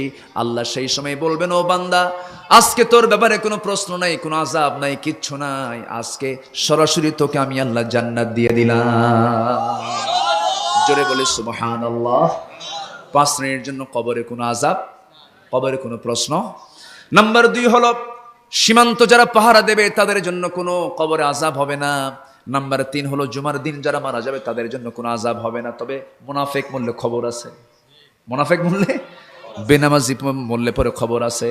কারণ শুক্রবারের জুমার দিনের বরকত সেই বান্দাটাই পাবে যে জুমার দিন পেলে পরে যে সূরা কাহাফ পড়তো, যে জুমার হক আদায় করত, তার জন্যই বরকত হবে জুমার দিন। জুমার রাতেও যদি মারা যায়, জুমার রাত হলো বুধবার দিন দিবগত রাত্রি, বৃহস্পতিবারের দিন দিবগত রাত্রিটা হলো জুমার রাত, এবং জুমার দিন এই দিন এই রাত্রে যদি কেউ মারা যায়, কবর আযাব থেকে সে বেঁচে যাবে। এরপরে সীমান্ত প্রহরা যারা দেবে তারা কবর আযাব থেকে বেঁচে যাবে। শহীদের দরজা আল্লাহ রাব্বুল আলামিন যাকে দিবেন তাকে প্রশ্নই করবেন না। জোরে কোন সুবহানাল্লাহ। এই সূরা, এই কোরআনের ভিতরে যতগুলো সূরা আছে এর মধ্যে অন্যতম সূরা হলো সূরাতুল মুলক। কোন বান্দা যদি সূরাতুল মুলক যদি নিয়মিত সুন্দর করে তেলাওয়াত করতে পারে, আল্লাহ রাব্বুল আলামিন কবরের বড় বড় জটিল আযাব থেকে আল্লাহ পাক তাকে রেহাই দিবেন। জোরে বলে সুবহানাল্লাহ, আরো জোরে বলে সুবহানাল্লাহ। এরপরেও নাম্বার 5 হলো পেটের পীড়ায় যে মারা যাবে, ধৈর্যের পরিচয় দেবেন, এরকম করে বলবেন, আল্লাহ আমার পেট তো শেষ, তোমার কি কোনো নজর নাই? এরকম আছে না কিছু কিছু লোক আছে না, অসুখে আল্লাহকে গালি দেয়, বিশেষ করে মাদের মধ্যে আছে এগুলো। অসুখ বিসুখ হলেই, আল্লাহ তোমার চোখ কি আসলে কানা হয়ে গেছে নাকি, এরকম বলে। বারবার শুধু 3-4টা মেয়ে হয়, ছেলে হয় না। আল্লাহ তোমার নজর তো আমার বাড়ির দিকে না, খালি ওই মির্জা বাড়ির দিকে নজর, ওই বাড়িতে 4-5টা ছেলে, আমার বাড়িতে খালি মেয়ে দাও, তুমি কি একটু দেখো না? এটা কি ধৈর্যশীলতা না ধৈর্যহীনতা? ইয়া আইয়ুহাল্লাযীনা আমানুসবিরু ওয়া সাবিরু ওয়া রাবিতু। আল্লাহু আকবার। আমরা ধৈর্য ধরবো, ধৈর্যের উপরে টিকে থাকবো। জোরে বলি ইনশাআল্লাহ। এবং আমরা পাহারা দেব, আমরা পাহারা দেব, আমরা কি দেব? ইসলামকে পাহারা দেব, ইসলামকে রক্ষার জন্য পাহারা দেব। জোরে বলি ইনশাআল্লাহ। সম্মানিত ভাইয়েরা, এছাড়াও যদি কেউ পানিতে পড়ে মারা যায়, আগুনে পড়ে মারা যায়, রোড অ্যাক্সিডেন্টে মারা যায়, হাদিসের বর্ণনা অনুযায়ী আল্লাহ পাক এই সমস্ত বান্দাদের মৃত্যুকে শহীদের মৃত্যু হিসেবে কবুল করে নেন। কিন্তু অবশ্যই ঈমান থাকার দরকার আছে না নাই? ঈমান থাকতে হবে, আল্লাহ পাক তাকে মাফ করে দিবেন। আল্লাহ তুমি সবাইকে এগুলো আমল করার তৌফিক দিয়ে দাও। নাম্বার 4 হলো ওয়াত্তাকুল্লাহ।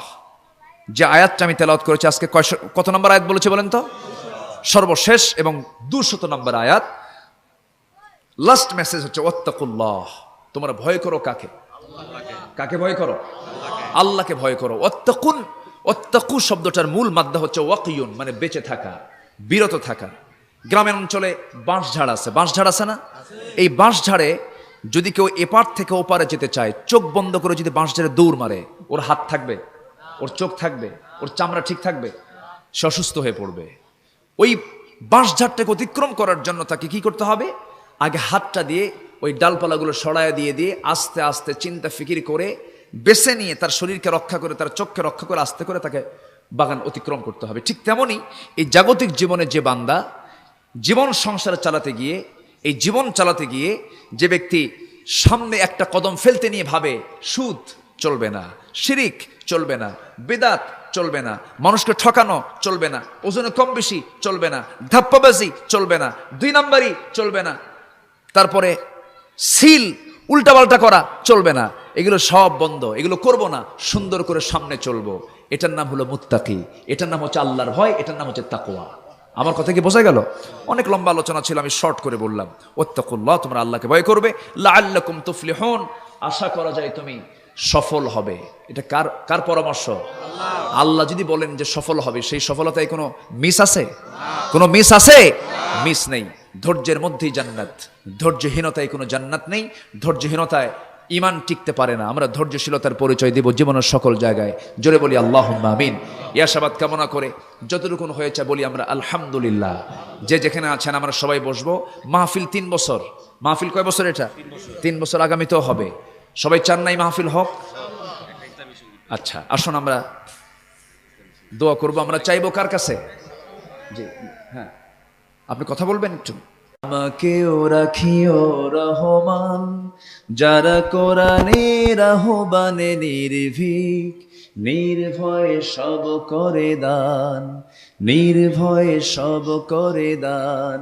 সেই সংগ্রামী মানুষের সারিতে আমাকেও রাখিও রহমান, যারা কোরআনের আহ্বানে নির্ভীক, নির্ভয়ে সব করে দান। বলি আমিন। আমরা কি সেই সারিতে থাকতে চাই না? আল্লাহ কবুল করুন। সেই জায়গায় ধৈর্যের দরকার আছে না নাই? আচ্ছা, আমাকে যখন কেউ প্রশ্ন করে, কেন বেছে নিলে এই পথ, কেন ডেকে নিলে বিপদ, জবাবে তখন বলি মৃদু হেসে যাই চলি, জবাবে তখন বলি মৃদু হেসে যাই চলি। বুকে মোর আছে হিম্মত, বুকে মোর আছে হিম্মত। আমাকে যখন কেউ প্রশ্ন করে, হিম্মতটা কার? কার হিম্মত? আছে ভিতরে ঈমান, কোনো ভয় করা যাবে না। অতএব পথ বেছে নিয়েছি ইসলামের। যত বিপদ আসুক আমরা সব বিপদ মাড়িয়ে সামনের দিকে এগিয়ে যাব। জোরে বলি ইনশাআল্লাহ। সবাইকে সবকে চেনার আগে আমরা নিজেকে চিনবো। জোরে বলি ইনশাআল্লাহ। নিজেকে চেনার তুমি তৌফিক দাও খোদা, তোমাকে চেনার তুমি তৌফিক দাও। নিজেকে চেনার তুমি তৌফিক দাও খোদা, তোমাকে চেনার তুমি তৌফিক দাও। মান আরাফা নাফসা ফাকাদ আরাফা রাব্বাহ। জোরে বলি আমিন। আমাকে চিনলে আমরা চিনবো কাকে? আল্লাহকে। এই যে রাত চলে যাচ্ছে, রাতটাকে শুধু ঘুমে দেব না, একটু ইবাদত করা দরকার। ইবাদতের দরকার আছে না নাই? রাত কি কেটে যাবে ঘুমে অলসে, রাত কি কেটে যাবে ঘুমে অলসে। তুমি কি জানবে না তোমার নিজেকে, প্রভুকে? এই রাত কি কেটে যাবে ঘুমে অলসে। আমরা তাহাজ্জুদ পড়বো। জোরে বলি ইনশাআল্লাহ। একসঙ্গে সবগুলো একটু একটু করে বললাম। আর কিছু? আরো আরো আরো কোরআন তেলাওয়াত তো সবই তো শুনবেন। জি, আল্লাহ কবুল করুন, জোরে বলি আল্লাহুম্মা আমিন।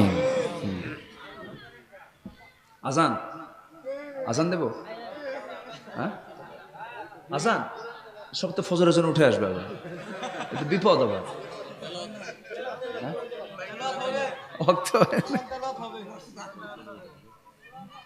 এলোকে কাবার ধারে আধার চিড়ে চিনিস না কি রে, ওকে ও মা আমেনার কোল জোড়ে চাঁদ জানিস না কি রে, মুতালিব আজকে কেন বেহুশ হেন, বক্ষে খুশির বান বেদনার সুপ্ত ক্ষতে হাত বুলাতে, কারে আগমন সাহারার হৃদয় ভরা ঝরনা ধারা বইল না কি রে, এলোকে কাবার ধারে এলোকে কাবার ধারে আধার চিড়ে চিনিস না কি রে।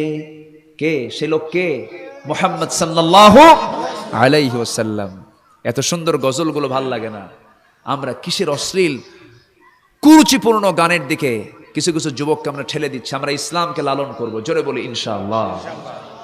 জি, আর কিছু? ও কঠিন।